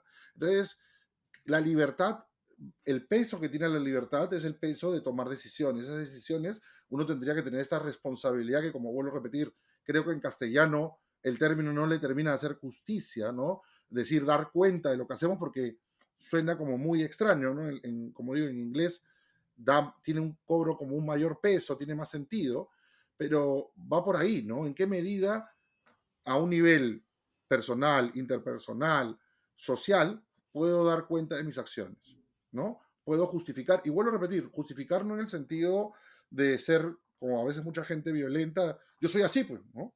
O sea, ¿no? Ya, ¿por qué significa que seas así? O sea, yo no estoy, o sea, la respuesta no puede ser, no, pues Luis, yo soy así, pues, ¿no? Así me han criado, así me hizo mi mamá, mi papá, ¿no? No, no, no, no, Esa es no. Ya tú eres un típica. adulto, ya eres una persona que toma decisiones y tendría que preguntarse, ¿cómo es mi trato con mi esposa, mi hija, mis amigos? O sea, está bien, mi mamá, mi papá me enseñó una serie de cosas, el colegio me enseñó una serie de cosas, pero eso no anula que en un momento yo ya tengo que tomar las riendas de mi vida y comenzar a cuestionar y decir, de repente el ejemplo que vi de mi papá de tal cosa no era lo más correcto, ¿no? O el ejemplo que vi de mi mamá tal cosa, o mi mamá siempre decía tal cosa, de repente no es tan correcto, ¿no? Entonces, comenzar a cuestionarlo y comenzar a hacerlo nuevamente, es disruptivo, es incómodo, pero es la única forma en que uno puede comenzar a asumir de que uno es, o sea, capaz de tomar cuenta de sí. O sea, en ese sentido, comenzar a ser una persona que tiene... A mí me cuesta mucho la palabra carácter porque siempre se ha utilizado mucho de sentido masculino, ¿no? Justo hay una película que tengo que comentar pronto, que es el hombre que nunca estuvo, y en la película se repite varias veces, ¿qué clase de hombre eres? ¿No? Porque es como una pregunta muy heteropatriarcal, muy masculina, ¿no? Como, ¿no? Pero creo que es una pregunta que no solamente es heteropatriarcal, no solamente es masculina. ¿Qué tipo de ser humano eres? Entonces, el tema del veganismo es una dimensión humana que uno tendría que responder. ¿Por qué decido comer pollo? ¿Por qué decido comer carne? O sea, ¿me comprendes? Entonces, yo sí creo que este es un siglo en el cual el tema del alimento, y cada vez se va volviendo más una realidad, el tema del alimento va a ser una discusión muy compleja, porque ¿qué va a pasar cuando la proteína provenga de insectos? ¿Va a dar lo mismo comer una hamburguesa hecha de cucarachas? O sea, pero es la realidad. O sea, las cucarachas, cierto tipo de cucarachas, tienen una cantidad de proteína muy importante. Entonces, y si te sabe a hamburguesa, va a ser más barato que la opción que te están dando ahorita, porque ahorita ni siquiera te están dando carne. Cuando te ponen una hamburguesa en muchos lados, es grasa mezclada con otras cosas, digamos, ¿no? Entonces, la pregunta de este siglo va a tener que ver con, como decía, el estatuto ontológico del animal, ¿no? ¿En qué medida realmente vamos a tratar a los animales con una dignidad? Y claro, un tema es el rostro, ¿no? La cucaracha no tiene el mismo rostro que la vaca y la cucaracha no tiene el mismo La rostro que el mamita. pollo, ¿no? Que, o sea, pongo ejemplos porque es mucho más fácil pensar en el cariño que se le puede tener a un gatito, a un perrito, a una vaquita, ¿no? Un pollito, pero no hay, o sea, como le digo a mi señora y a mi hija, ¿no? Nunca hay, qué linda cucaracha, qué bella cucaracha, ¿no? O sea, nunca hay, el insecto nunca es, no sé si me entiendes, aparece el pollito, el osito, ¿no? Es Micha y el oso, no es Micha y el salta, y la pati religiosa. No sé si me entiendes. O La sea, cucaracha. hay un especismo dentro de lo animal muy fuerte, ¿no? Y claro, hay animales que entiendo que sean mucho más fáciles de sentirse cómodos y habilitados con ellos que otros. Pero el punto va por lo siguiente, y con esto discúlpame que me extienda, ¿no? ¿De qué puedo dar cuenta? De mi alimentación, de le pago de forma correcta a las personas que trabajan conmigo, cómo las trato, las personas con que interactúo en todos los niveles, o sea, ¿qué dirían de mí? Pero no me refiero a qué dirían de mí, Luis, en el sentido de un concurso de simpatía, no sé si me entiendes, sino si realmente estoy siendo hospitalario con ellos o simplemente los trato como, bueno, pues, ¿no? O sea, les pago lo que todo el mundo está pagando lo mismo, todo el mundo trata igual, entonces, ¿no? No, puedo dar cuenta de lo que estoy haciendo, tengo un trato humano de persona, o sea, los trataría como me gustaría que me traten a mí, los trato de una forma que es realmente hospitalaria. Y creo que eso es algo que tendríamos que pensar, porque lamentablemente con el tema del animal se traslapa o se traslada la responsabilidad al otro, ¿no? La gente va a los restaurantes con su mascota y espera que como está permitido entrar, que sea el otro el que tenga que darse cuenta del animal, ¿no? Y no es así, o sea, si yo llevo a mi hijo a un centro comercial y mi hijo grita, hace pataleta, etcétera, etcétera, yo soy el responsable, yo tengo que cuidarlo, yo tengo que evitar incomodar a otros, porque no puedo tampoco normalizar y decir, ah, es que es un niño, hace berrinche. Sí, es un niño y hace berrinche, pero si yo soy consciente de eso, mejor no lo saco a un sitio público porque voy a incomodar a otros. Entonces, lograr aprender a equilibrar esas cosas, creo que es muy complicado y muy complejo, porque vuelvo a repetir, es incómodo.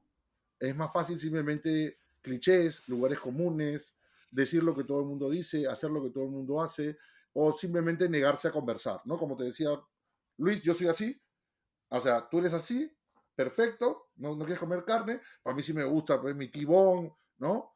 O sea, jugoso, término medio, no. O sea, no basta con eso.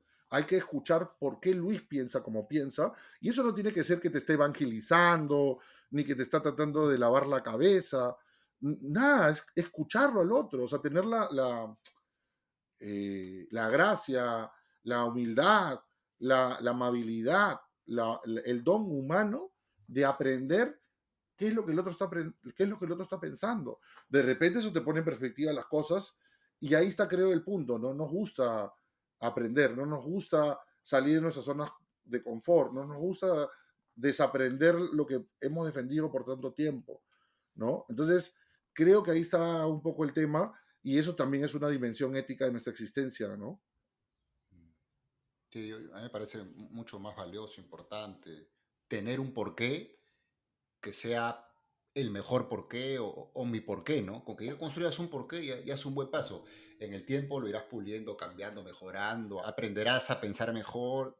Eso creo que es más complejo, pero con llegar por lo menos al punto, yo creo en esto, por estas razones, obviamente reflexionando al respecto, es un muy buen paso para que justamente las acciones que continúes haciendo coherentes con ese porqué, tengan más probabilidades de funcionar, de estar bien. Obviamente está la probabilidad de que algo falle y todo, pero más, las mismas acciones te van a ir diciendo si el porqué estaba bien, estaba mal, lo tienes que cambiar, etcétera, ¿no?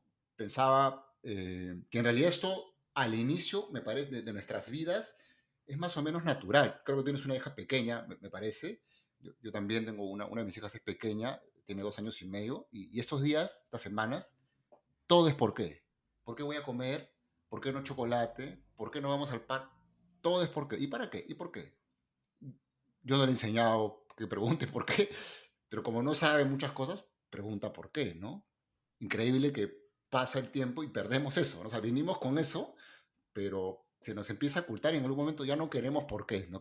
O creemos que ya tenemos todas las respuestas, aunque no las hemos desarrollado, y vivimos en base a eso sin volver a pensar en esto tan natural desde la infancia, ¿no? Es que quizás tu papá mismo no lo sabe, pues, ¿no? Sí, sí, O sea, sí, sí, sí. si no sabes sobre nutrición, si no sabes sobre un montón de cosas, eh, es complicado responder, ¿no?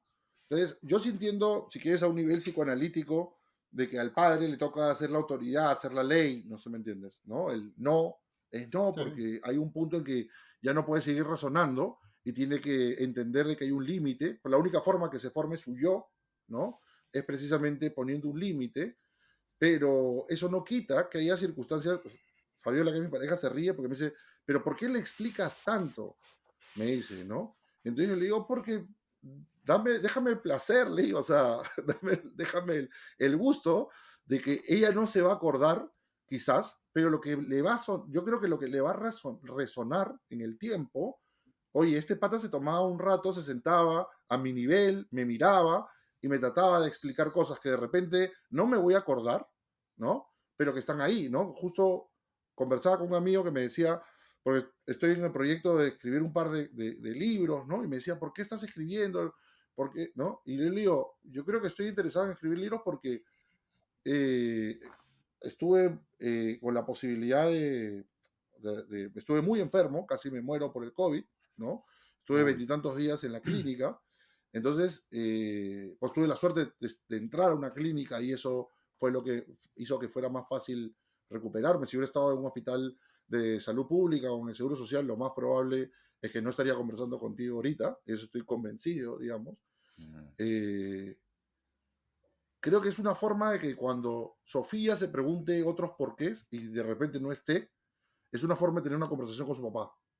Entonces, las conversaciones que he tenido con mis alumnos son los que me han inspirado a escribir este libro. Pero también es un poco este libro y en la actualidad estoy escribiendo un libro sobre el tema de la falta de luto, el tema del perdón, sobre la pandemia, ¿no? Lecciones que deberíamos haber aprendido y que lamentablemente creo que no hemos aprendido de la pandemia, ¿no? A partir de cuentos de Kafka y de 6 autores que trabajo, que me gustan, ¿no? Eh, Creo que lamentablemente la pandemia ha sido una oportunidad perdida de nuestra sociedad de reflexionar, de atender, de escucharnos, de conocernos, de muchas de esas oportunidades que tiene la sociedad peruana de aprender a conocerse. Entonces me decía, pero ¿por qué? Le digo, lo que me motiva es que de repente esa niña que me estaba ahorita preguntando por qué, cuando sea una adulta, me pregunte por qué y de repente ya no esté. Entonces de repente la forma que pueda conversar conmigo sea a través de un libro. O sea, entiéndeme, Luis, no estoy pensando que me vaya a morir, ni nada por el estilo, ni tengo una depresión que no quiera vivir, pero soy consciente de que puedo no estar. No sé si me entiendes. Soy mucho más consciente de que puede pasar 20 cosas y no estar. Entonces yo creo que esa es una forma de que ella y yo conversemos en el futuro, ¿no? Sí. Si en alguna medida podríamos ser un poquito menos vulnerables, en el sentido que explicabas tú, de que no vamos a estar todo el tiempo aquí, es con las ideas, ¿no? Que pueden no ser las mejores, que pueden después desarrollarse más, pero si uno deja alguna idea vía un libro, vía una conversación o una charla directa con la hija y esa queda, incluso cuando uno no esté, es la manera de finalmente, no solo, más que la idea continúe, que le sirva a esa persona, pero que uno tenga algún tipo de vida que favorezca a alguna persona, ¿no? No, y pensaba también que yo también soy de la onda de tratar de explicarle a mis hijas todo lo que puedo, ¿no? Una entiende más que la otra, pero creo que también ayuda, bueno, es un ejercicio personal, porque hay un montón de cosas que no sé, y si trato de investigar, regreso, es por esto, es por lo otro, o así lo entiendo, ¿no? Es un buen ejercicio, pero por otro lado creo que es bueno que se acostumbren a que está bien que pregunten por qué, ¿no? Y no se queden con la idea, no puedes preguntar por qué, ¿no? Sino que cuando sean grandes, sigan preguntando por qué y pesadas quieran encontrar la mejor respuesta a la que puedan acceder, es la forma de aprender, ¿no? Entonces creo que por reacción, digamos, también hay un aprendizaje, ¿no? Y que creo que eso es lo que le va a permitir tener cerca buenas personas, porque van a poder detectar rápidamente la gente que simplemente les conteste con clichés, con lugares comunes, con cosas falsas, y de las personas que tengan no solamente inteligencia en el sentido de datos, ¿no? Sino que realmente tengan la capacidad de comunicarles y decirles qué es lo que piensan, qué es lo que sienten, qué es lo que creen, por qué viven de una manera, por qué se vive de otra, y que entiendan que los seres humanos no somos perfectos, los seres humanos nos equivocamos, cometemos errores, ¿no? O sea, sobre todo hablar de ética, uno tendría que ser una fuente perfecta, ¿no? O sea, como agua de manantial, y no es así, ¿no? O sea, yo cometo errores seguramente a nivel de pareja, a nivel de amigo, a nivel de padre, o sea, a nivel de docente, cometo errores constantemente, pero intento mejorar, intento hacer mejor las cosas día a día, porque creo que la vida es muy corta, es muy rápida, se pasa así. O sea, cuando me pongo a pensar, yo a mis 20 años, yo tengo ahora 41, se ha pasado, pues Luis, no sé si me entiendes, la película se ha pasado súper rápido, ¿no? Entonces, ¿cuánto tengo más de tiempo útil de vida, digamos, ¿no? Ahora que, claro, se discute de que ya la edad normal va a ser 100 años, qué sé yo, ¿no? Pero ¿cuánto Uh -huh. tiempo más tengo de vida, ¿no? Y de vida consciente, con el cuerpo que funciona, ¿no? Porque tú que eres padre también el hecho de tirarse al piso, correr, perseguir, jugar, ¿no? El cuerpo ya ¿no? O sea, yo le comentaba a Fabiola, bueno, en el momento que decidamos ya no tener más hijos, haré la vasectomía porque yo ya no me imagino, o sea, nuevamente tirándome, o sea, después de, o sea, ya, o sea, o sea, respeto a la gente que tiene 60 años y, ¿no? Ahora que estamos yendo a ver colegios, seguramente también te ha pasado a ti, yo pensaba que con 41 años iba a ser papá más viejo, ¿no? Y no, había señores mayores que yo, y decía, mi respeto, ¿no? Porque yo ya no, o sea, no me atrevería a los 60 años tirarme al piso, correr, ¿no? Porque ya no te da el cuerpo, ¿no? O sea, una cosa es ser el abuelo, ¿no? Pero otra cosa es ser el papá, ¿no? Entonces, con todo respeto, o sea, trato de entender las cosas también en perspectiva, no es lo que me ha tocado, ¿no? Pero digo, qué complicado, ¿no? Qué complicado. Yo mismo siento de que a veces digo, 41 años, mi hija 2 años, 8 meses, o sea, ¿cuánto tiempo estaré con ella? ¿Cuánto tiempo podré jugar con ella, correr con ella? ¿No? Y es eso, ¿no? El estar ahí acompañándolos, ¿no? Quizás ya no físicamente en el plano de lo que está, pero como comentábamos, las ideas, ¿no? Que no solamente lo que le digan otros, sino creo que los libros, en mi caso, si me he dedicado a la academia, eh, creo que es algo que le puede dejar algo, digamos, ¿no? Justo hay dos películas recientes sobre eso que son After Sun, no sé si la has visto, que está en Movie, No, la ¿no? verdad que Sobre no. una chica que recuerda, ¿No, ¿la has visto? No se la has visto. No, After no, no lo he Sun. visto. Es muy, No. muy buena película, muy buena película. Una chica que recuerda las vacaciones que tuvo con su padre.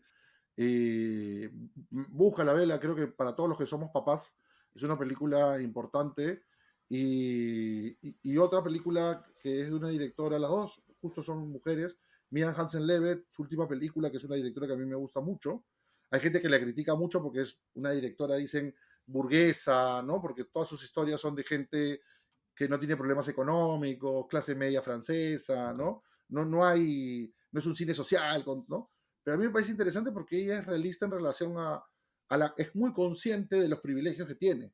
Entonces siente Ok. de que no necesita necesariamente radicalizarlos o exteriorizarlos. Me parece válido, ¿no? Querer contar la historia de otra gente que también hay directoras o directores que intentan contar la vida que no han vivido ellos, ¿no? Migrantes, ¿no? Situaciones extremas, violación, etcétera, etcétera. Ella te cuenta situaciones de gente burguesa, ¿no?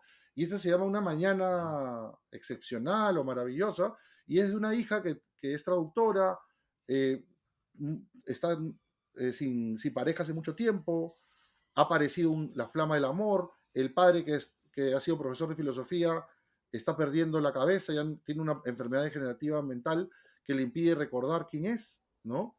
Entonces, es bien Mm. interesante también esta idea de traducir, dedicarte a traducir, pero no poder interpretar las cosas que están pasando en tu vida, ¿no? Y nuevamente la idea de una hija tratando de encontrarse con el padre. Entonces, los que somos papás, creo que nos vamos a poder conectar con ese tipo de historias que tienen que ver con eh, qué hacen nuestros hijos de nosotros y qué hacemos con nosotros con nuestros hijos. Porque creo que es una relación de ida y vuelta, ¿no? O sea, ellos son nuestros maestros. Yo siento que mi hija me enseña mucho más de lo que yo le enseño a ella, ¿no? No sé cómo lo sentirás tú con tus hijas, pero en mi caso yo siento que Sofía realmente es sabiduría. O sea, realmente me muestra un Juan que yo no conocía, me muestra un Juan en dimensiones que yo no tenía presente. Y eso es algo que me parece muy iluminador y me parece siempre de agradecer, ¿no? Tener una hija que te eduque, ¿no? Ser una hija que te muestre cosas que uno no ve, ¿no? Y creo que eso forma parte de la paternidad, más que sentirse como yo soy papá, yo sé, ¿no? Porque a nuestra edad supuestamente ya somos personas que todos lo sabemos, seguras, ¿no? Mm. Tenemos todas las respuestas. Y en realidad lo que te muestra mucho es nuevamente regresa a esta vulnerabilidad, a esta fragilidad, a este no poder, ¿no? A esta personita que tiene preguntas, que tiene sus propias voliciones, sus propios deseos, y que no es tu papá, no es tu mamá, no es tu hermano, es una persona a la que amas con intensidad, pero en una dimensión totalmente diferente a la que conocías, porque puedes amar mucho a tu pareja, puedes amar mucho a tus amigos, puedes amar mucho a tus padres, pero la relación con los hijos es una relación humana totalmente diferente y cuando uno tiene la suerte de poder tener esa relación, es un espacio de aprendizaje, modestamente yo creo yo, muy grande, ¿no? No sé cómo te pase a ti, Luis. No, sin duda. Yo creo que cuando tienes esa predisposición va a ocurrir, ¿no? Si te sientes el padre que ya sabe todo, el que no puede ser cuestionado, el que todos tienen que pensar como tú, obviamente no vas a aprender nada, ¿no? Pero si todo lo contrario, ¿no? Te das cuenta que no, que quieres ser mejor por esa persona, solamente por eso ya te está empujando a cambiar, a enrutarte, y además con sus actitudes. A mí me pasa, yo ahora quiero preguntar mucho más por qué, porque me doy cuenta que ella lo puede hacer perfectamente. A mí no voy a negarlo, hay contextos, situaciones, conversaciones en las que no me ha sido muy cómodo preguntar por qué, porque iba a caer mal, me daba miedo la respuesta, pero ahora que la veo a ella, sí, el aprendizaje así fresquito, ¿no? ¿Por qué no va a poder preguntar por qué? Si mira cómo pregunta ella, sin ninguna desfachatez, muy respetuosa y todo, pero y lo hace por muy buena onda, ¿no? Porque quiere saber, ¿no? No quiere molestar a nadie, simplemente, no es, por, pregunto por qué, porque no lo quiero hacer, ¿no? Sino, pero ¿por qué quiero hacer esto? ¿Y por qué lo otro? No, a veces, sin duda, pasa eso con los hijos, ¿no? Es súper interesante. Ahora que hablabas que también la ética a veces la entendemos mal, como algo relacionado a la perfección, de gente solamente, o sea, que no tenía ningún error. Yo también estoy muy lejos de eso, yo también debo haber cometido miles de errores y los voy a seguir haciendo, pero cuando eres más consciente de tus acciones, evidentemente vas reduciendo un poco la posibilidad de que eso ocurra. Hablas en el libro de esta discusión respecto a si podemos ser completamente altruistas o completamente egoístas, ¿no? Y planteas en líneas generales, te voy a pedir desarrollar un poquito, que no se puede, ¿no? O sea, no puedes ser completamente altruista ni completamente egoísta, o por lo menos no deberías, sobre todo para el lado del egoísmo, ¿no? Esta propuesta va más porque es reconocer la naturaleza humana, que implica que no podemos ser todo el tiempo altruistas, de hecho es imposible, me parece, o es para poder más, tiene que ver con entender más al otro, ¿no? Si yo sé que la gente no puede ser todo el tiempo altruista y va a ser egoísta, no me moleste cuando el otro sea egoísta. O sea, yo creo que hay que aprender, o sea, primero que esa distinción viene por una pregunta clásica en clase. Profesor, ¿el ser humano es egoísta por naturaleza o el ser humano es altruista por naturaleza? Le digo, es una pregunta, le digo, que está abierta. Es una pregunta que antes se contestaba desde la religión, luego ya se ha ido contestando en la actualidad de las neurociencias, ¿no? O sea, antes las teorías cognitivas, antes las neurociencias intentaron de dar respuesta. Le digo, y sigue siendo un debate abierto, digamos. O sea, no sabemos a certeza cierta de una manera total y decir el ser humano es egoísta por naturaleza o el ser humano es altruista por naturaleza. A mí me parece que es un debate, sí, que no alimenta. ¿En qué sentido? En el sentido de querer pensarlo como una situación binaria. O somos totalmente altruistas o somos totalmente egoístas. Creo que en la vida deberíamos llegar a aprender en qué medida ser altruista, como tú bien dices, se puede ser altruista de forma efectiva, ¿no? Y en qué medida hay situaciones en las cuales uno tiene que saber aprender a cuidar de sí, ¿no? Y esto para mí, hay una frase que me gustó mucho cuando la leí en un texto de Levinas, que dice, si no respondo de mí, ¿quién lo hará por mí? Y creo que esa es la primera dimensión en relación a, uno tiene que cuidar de uno, o sea, uno educarse en todas las formas, ¿no? Alimentarse de todas las formas, ¿no? Amistades, familia, ¿no? Si no respondo de mí, ¿quién lo hará por mí? Hay cosas que yo tengo la responsabilidad de hacer y hacer bien. Pero si solamente respondo por mí, sigo siendo yo. O sea, abre y amplía. Solamente tienes que cuidar de ti para ser una buena persona, de tus hijos, de tu esposa, de tus amigos. O también hay un otro que es muy amplio y que está ahí, que puede ser un otro animal, que puede ser también la naturaleza, ¿no? Etcétera, etcétera, que uno tendría que aprender a responder, ¿no? Y creo que eso es algo que en la actualidad hay un mayor awareness, ¿no? Hay una mayor toma de conciencia de esta alteridad, ¿no? De este llamado a una hospitalidad permanente de preguntarnos de quiénes son esos otros sobre los que tengo que responder. Ahora, yo sí creo que son tantas las dimensiones que uno tiene que enfocarse, pues, o sea, es importante aprender sobre el tema de ropa, ¿no? Por ejemplo, ¿a qué me refiero con aprender tema de ropa? Cómo se explota gente y seres humanos haciendo Mm, zapatillas ok, o ropa. Entonces, si tienes un awareness sobre eso, trabájalo. En caso de ser vegano, oye, trabájalo, ¿no? Profe, pero no se puede tener awareness sobre todo. Es que no se puede tener awareness sobre todo y responder todo sí. al mismo nivel. O sea, no, o sea, como diría el Gran Combo Puerto Rico, no hay cama para tanta gente, ¿no? O sea, uno no puede literalmente responder a todas las dimensiones de la misma manera, ¿no? Pero de las que tú consideres que están dentro de tu centro moral y que son las que están más en tu posibilidad de responder, da cuenta de ellas.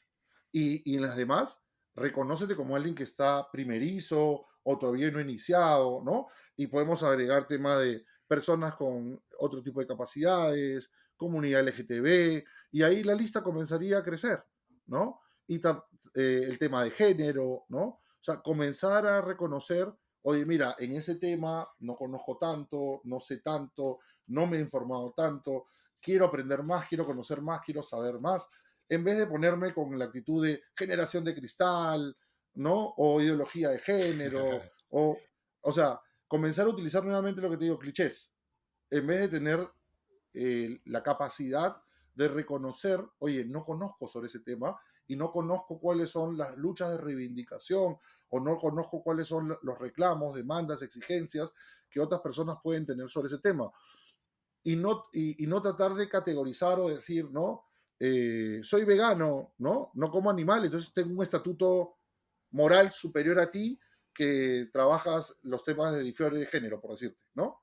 No, son Ujú. luchas que tendrían que encontrarse en la Claro. interdependencia. Todos están luchando por cuidar por cuidar algo, por cuidar a alguien, por tratar al otro con dignidad. Entonces, no tendrían por qué enfrentarse, sino que tendrían que reconocer, y esto no es una idea mía, es algo que ha desarrollado Judith Butler y que creo que recorre Levinas y Frank Rosenzweig, que son autores que me gustan a mí, o Simone Weil, o Hannah Arendt, o Jacques Derrida, ¿no? Que es esta idea de somos interdependientes unos de otros, ¿no? Nos cuida, o sea, tu lucha es mi lucha. O sea, yo no soy vegano, pero respeto a los veganos y entiendo la lucha de los veganos y a pesar de que yo no sea vegano, la respaldo. Tengo que aprender de repente de que debería sí cambiar ciertos hábitos. Lo mismo, yo no tengo que tener un hermano, un hijo o alguien de la comunidad LGTB para decir su lucha también es mi lucha. O sea, una sociedad integrada es una sociedad donde la gente tiene espacio de aparición, Luis, donde la gente puede hablar, dar sus razones, ¿no? Cuando hablábamos de la accountability, yo pienso de esta manera, vivo de esta manera, creo esto por tal razón. Y va a haber cosas que no aceptemos, como por ejemplo ser un supremacista blanco, o ser un racista, o ser un discriminador por religión. O sea, va a haber cosas que digamos, perdóname, pero no quiero compartir la sociedad con alguien que piensa de esa manera porque es violento, desagradable, porque atenta contra los principios de comunidad, porque no estás tomando en cuenta a los demás, porque no estás partiendo de la idea de que todos somos precarios, todos somos vulnerables. Entonces, esto no es tampoco una hospitalidad así, todos. Ahora, sí creo que, como pensaría Derrida, los reales dilemas están en lo únicamente tolerable es lo intolerable, ¿no? O sea, en esas situaciones extremas, ahí se discute el humano, ¿no? Y ahí creo que son situaciones en las cuales hay que pensar, ¿no? Por ejemplo, hay una trilogía reciente de Paul Schrader, que es un cura pedófilo, un apostador que ha sido torturador por muchos años para la inteligencia norteamericana, y el tercero ahorita no me acuerdo, pero también es alguien que ha hecho cosas execrables. Y creo que la habilidad que tiene Paul Schrader es precisamente, y ellos, ¿no? Que es un poco lo que pensaba Hannah Arendt con Eichmann, ¿no? Cuando le preguntaba su amigo, oye, ¿por qué vas al juicio de Eichmann? Porque quiero comprender. O sea, cuando yo te digo que el supremacista blanco es execrable, eso no significa que no quiero saber nada de él. Tengo que intentar comprender por qué alguien tiene tanto odio, resentimiento, miedo. Y tengo que comprenderlo. Comprenderlo no significa justificarlo, excusarlo como, papito, pobrecito, ¿no? El racista, ¿no? El supremacista, ¿no? Sino por qué un ser humano cobija tanto odio, por qué un ser humano es capaz de, no se me dejó comprender, de hacer cosas tan execrables. Comprender no es excusar, no es justificar. Comprender es parte de entender que también eso forma parte del humano. Por más desagradable, por más que nos pueda dar asco, por más que no estemos de acuerdo, también hay que comprenderlo. Hay que tratar de, oye, ¿qué está ocurriendo ahí? Llevarlo al tema de la discusión, porque si no, lo otro es simplemente cortar, expectorar, sacar, eliminar. Y lo que termina pasando es que el odio, la violencia, vuelve con más fuerza. Porque cuando creemos que lo podemos poner debajo de la mesa, regresa. O sea, la gente por décadas no habló del nacionalsocialismo en Europa y pensó que el fascismo y el nacionalsocialismo había desaparecido y no ocurrió eso. Con las promesas no cumplidas después de la caída del muro de Berlín, ha regresado el fascismo, o sea, en Europa con mucha más fuerza. Y todavía ahora en la actualidad se lo normaliza. Y a eso me refiero cuando en el libro digo promesas de emancipación, ¿no? De falsos movimientos. O sea, vivimos en una época de falsos movimientos porque creemos que, por ejemplo, ¿no? Comiendo bien, haciendo yoga, haciendo meditación, o sea, voy a ser una persona más auténtica conmigo mismo. No me malinterpretes. Es bueno hacer yoga, es bueno hacer meditación, es bueno hacer ejercicio, pero nuevamente lo que regresábamos a preguntarnos, puedes dar cuenta de esas cosas, pero ¿y cómo tratas a la persona que trabaja en tu casa? Si la tratas mal, ¿de qué sirve que hagas yoga, meditación? ¿De qué sirve que hagas ejercicio sobre ti mismo? O sea, ¿de qué sirve que puedas dar cuenta de ti si no puedes dar cuenta de otros, ¿no? Entonces, yo creo que vivimos en una época de falsos movimientos porque mucha gente cree que ha encontrado la clave de la emancipación, de liberarse, ¿no?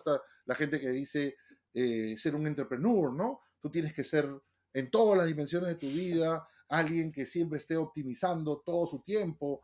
Y lo que yo me pregunto es, ¿eso significa que realmente estás mejorando como ser humano, como persona en las dimensiones importantes de la vida? Porque si no se mejora realmente en las dimensiones importantes de la vida, el hecho que tú tengas más dinero, que manejas un auto de alta gama, que puedas cenar en un restaurante de lujo, no te hace una mejor persona. Seguramente tendrás cosas que contar, anécdotas simpáticas que decir, seguramente, pero eso no te hace una mejor persona, ¿no? Entonces, creo que debemos siempre retornar y regresar a la capacidad de dar cuenta de las cosas que hacemos. Y eso no es sencillo, no es fácil, porque implica partir siempre de una vulnerabilidad compartida con otros, de una fragilidad compartida con otros que no queremos ver, ¿no? El que se siente poderoso por el dinero no quiere sentirse frágil, vulnerable, no quiere pensar como la persona del día a día, ¿no? Que es un poco como los periodistas, ¿no? Cuando dicen, habían cerrado calles el día de ayer, ¿no? Por el tema de la toma de Lima, y las periodistas en televisión le decían, las personas querían pasar porque habían zonas que estaban cerradas en el centro de Lima, ¿no? Y la periodista decía, pero dile Ujú. que le muestre su DNI para ver si vive ahí, ¿no? Y es como estar tan enajenado, tan alejado, Luis, de la realidad. O sea, no todo el mundo tiene un DNI actualizado de dónde vive. No sé si me entiendes.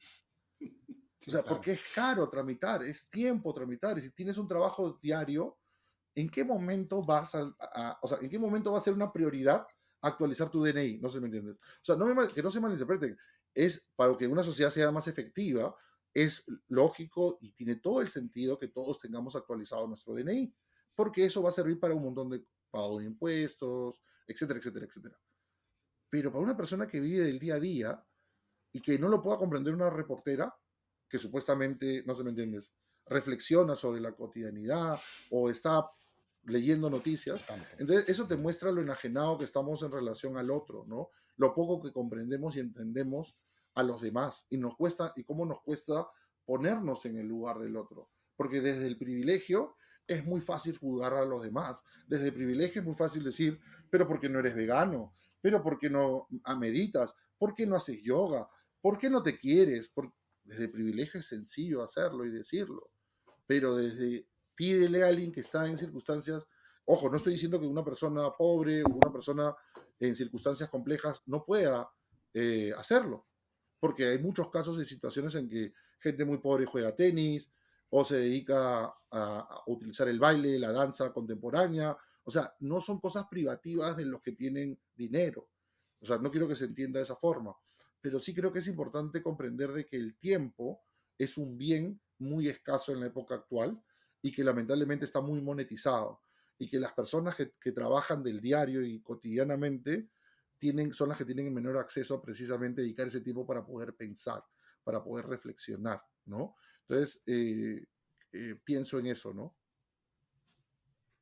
Hablando de privilegios, ya de las últimas preguntas, y de pensar desde una realidad parcial, hoy hay una discusión muy abierta. Yo no uso redes sociales, pero estoy al tanto, que está la discusión esta de Central, el gran restaurante que tenemos acá en Perú, que ha sido premiado internacionalmente por ser mejor, y seguramente lo es, nunca he ido yo, pero debe serlo, ¿no?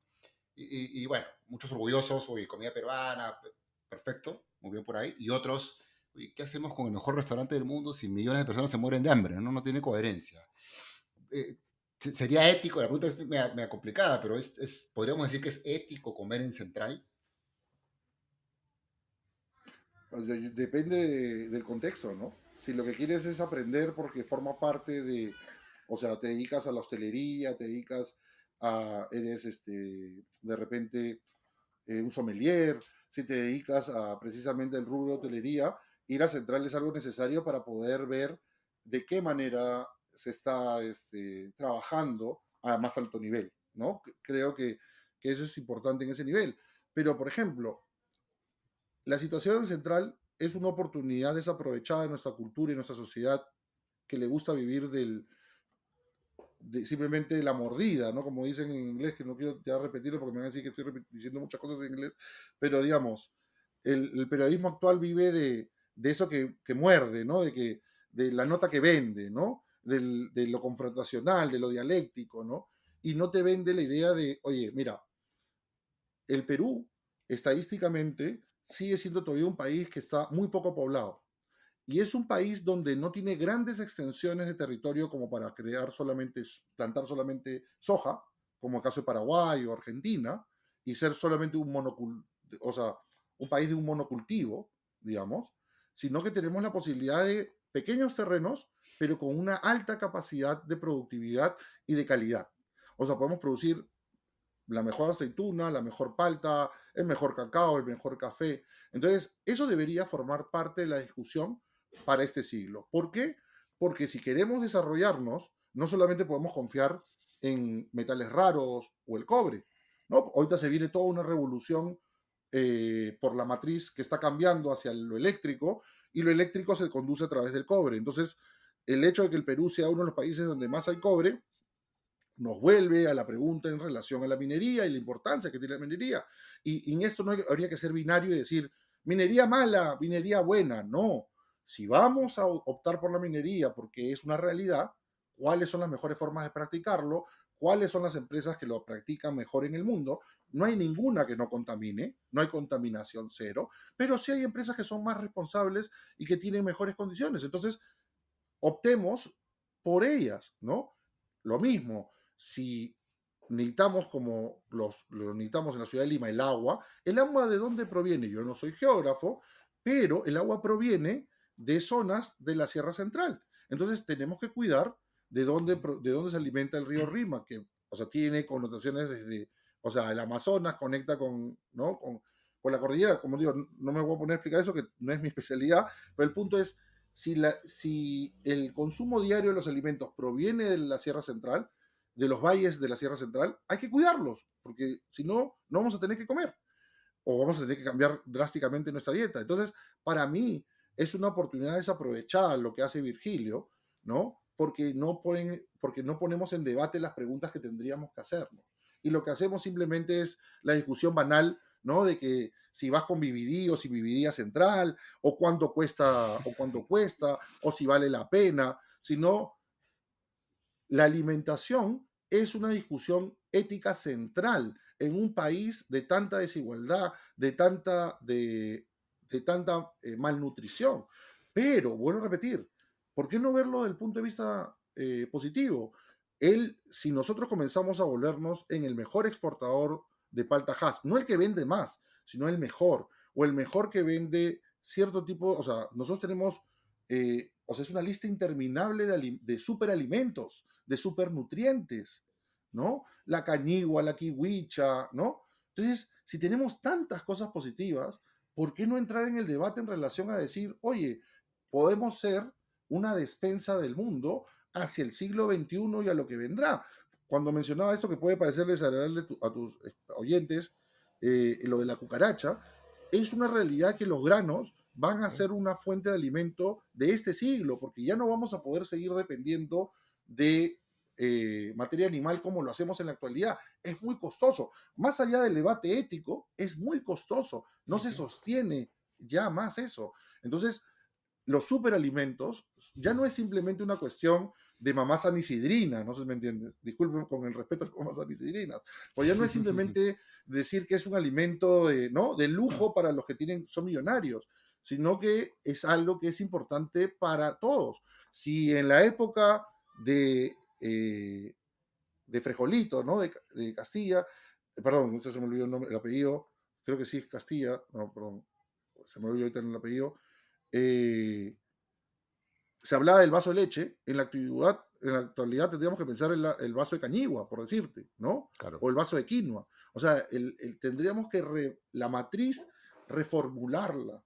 Entonces, yo siento que el tema de central es una oportunidad perdida, como siempre, para caer en la caricatura, en la mueca, para hacer la payasada, porque somos una sociedad que le gusta eso, se regodea en la payasada y en la ridiculización, en vez de la reflexión seria, madura, que más bien exigiría presencia de especialistas. Mira todas las cosas que hemos hablado ahorita, geografía, matrices, o sea, hídricas, especialistas en nutrición, especialistas en salud, especialistas en minería, especialistas en cómo se hacen los negociados para poder exigir mejores postores. Porque si no, lo que nos va a tocar, como siempre nos toca, son los últimos de la rueda, ¿no? Los que invierten en el Perú muchas veces son gente que son impresentables en el mundo, pero los aceptamos porque no hay de otra. Entonces, creo yo que como país nos merecemos un mejor trato y nuestra gente se merece un mejor trato, ¿no? Sí, de acuerdo. Solo para terminar ahí, yo pensaba que respecto a Central, la pregunta que de repente hay que hacer es cómo hacemos para que un restaurante de ese nivel siga manteniendo ese nivel, pero además promueva estos valores, contribuya a la sociedad. No conozco el caso completamente, no sé si lo hacen, la verdad, pero si alguien consigue la fórmula de hacer las dos cosas, a todos va a beneficiar, ¿no? Va a tener su propia rentabilidad, va a ser conocido, pero le va a devolver a la sociedad, que es como lamentablemente todavía las empresas no piensan. Yo también soy optimista, Pero más no o solamente menos es responsabilidad como... de Virgilio, ¿no? Ah, Es no, también por supuesto, responsabilidad de nosotros como sociedad, ¿no? No solamente claro, responsabilidad de Virgilio.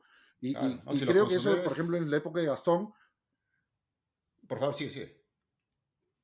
no, no, creo que eso también pasó en la época de Gastón, ¿no? Como que acá el éxito no se perdona, ¿no? Acá el éxito en el Perú, tú tienes que ya ser responsable con todos, ¿no? Porque tenemos esta idea de padre grande, ¿no? De padre protector, ¿no? De gran patriarca, ¿no? Que trata a todos sus hijos con... Entonces, si alguien llega a ser exitoso, ¿no? Como en el caso de Gastón, ¿no? Tiene que atender a todos, ¿no? Juan Diego Flores, eres exitoso, entonces tienes que atender todo, entonces tienes que abrir en Ciudadela Pachacútec, una escuela de cocina, o sea, no me malinterpretes, me parece que está bien y debería haber más espacios como eso, como en el Perú también se debería educar en todos los colegios públicos en relación a programación, código abierto, ¿no? O sea, sería muy importante eso. Y también en relación a temas de nutrición.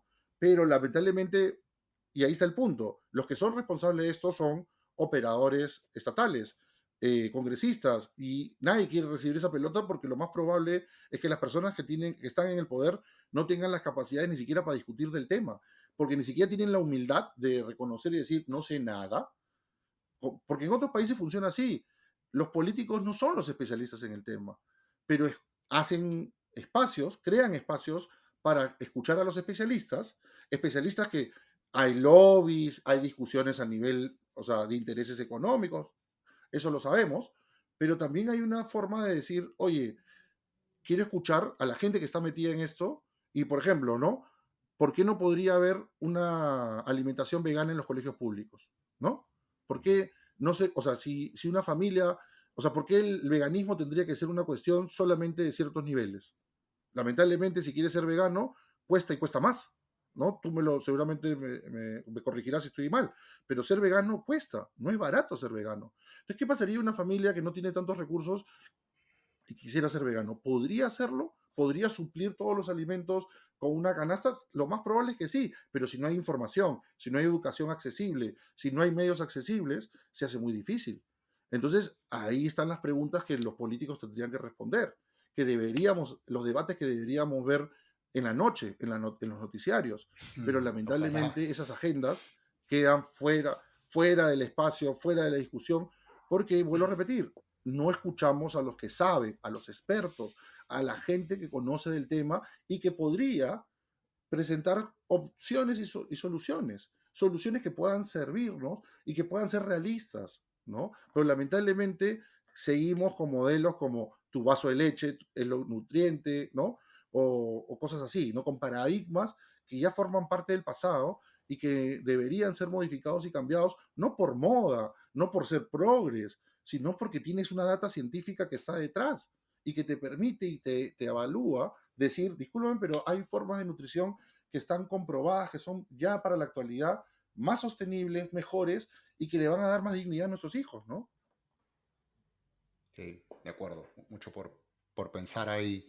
Dos preguntas finales para no extendernos mucho más, Juan, personales, pero de respuesta rápida, corta, ¿no? ¿Qué es algo que al oír te puede sacar de quicio? Ah, cuando la gente es intolerante con otra, ¿no?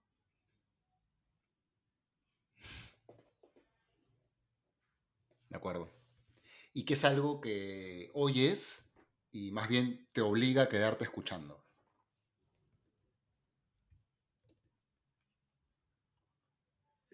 Cuando alguien dice también cosas muy intolerantes, ¿no? Quiero entender qué es lo que está diciendo. Trato de cuando tengo alumnos que dicen cosas que, es que los gays, es que la ideología de género, es que trato de no poner ninguna cara, tampoco es que tenga que respirar ni nada, pero trato de no poner ningún gesto, ninguna cara como, oye, puta que voy a, ¿no? No, trato de escuchar y pensar por qué está pensando de esta manera, ¿no? O cuando alguien, por ejemplo, qué sé yo, ¿no? En clase alguna chica, un chico dice soy vegano, o, ¿no? O tengo esta orientación sexual y te comienza a decir lo que piensa acerca de algo y lo que le preocupa, ya voy viendo a los otros que comienzan a poner cara de, no se me entiende, ¿no? Como el Qué energúmeno se raro. despierta y como Sí. que te voy a comenzar a soltar todos mis látigos de cliché, de lugares comunes, que sé por qué está mal ser vegano. Entonces uno tiene que también ahí escuchar doblemente y escuchar, o sea, y ser hospitalario, ¿no? O sea, no aprender que uno ahí no puede simplemente censurarlos, porque si los censuras, vamos a seguir en esta cosa monolítica, binaria, de, es que el profe es progre, es que el profe es caviar, es que el profe es esto, el profe es, ¿no? Y no en realidad, oye, el profe lo que quería es hacernos pensar. El profe no es que tenga una agenda, no es que el profe esté a favor de A o de B o de C, sino que el profe lo que quiere es hacernos pensar. Entonces, y que quiere comunicarnos eso, que este es un espacio para pensar, para reflexionar con respeto. Y que obviamente frases hirientes o formulaciones que sean hirientes no van a ser aceptadas, ¿no? Sí. Esta idea de mantener ideas, valga la redundancia, a veces diametralmente opuestas en el cerebro a la vez y entenderlas, a veces tomando partido por una, por otra, es una capacidad que claramente nos haría mucho mejores personas. Juan, con eso vamos a cerrar para más o menos calzar en el tiempo.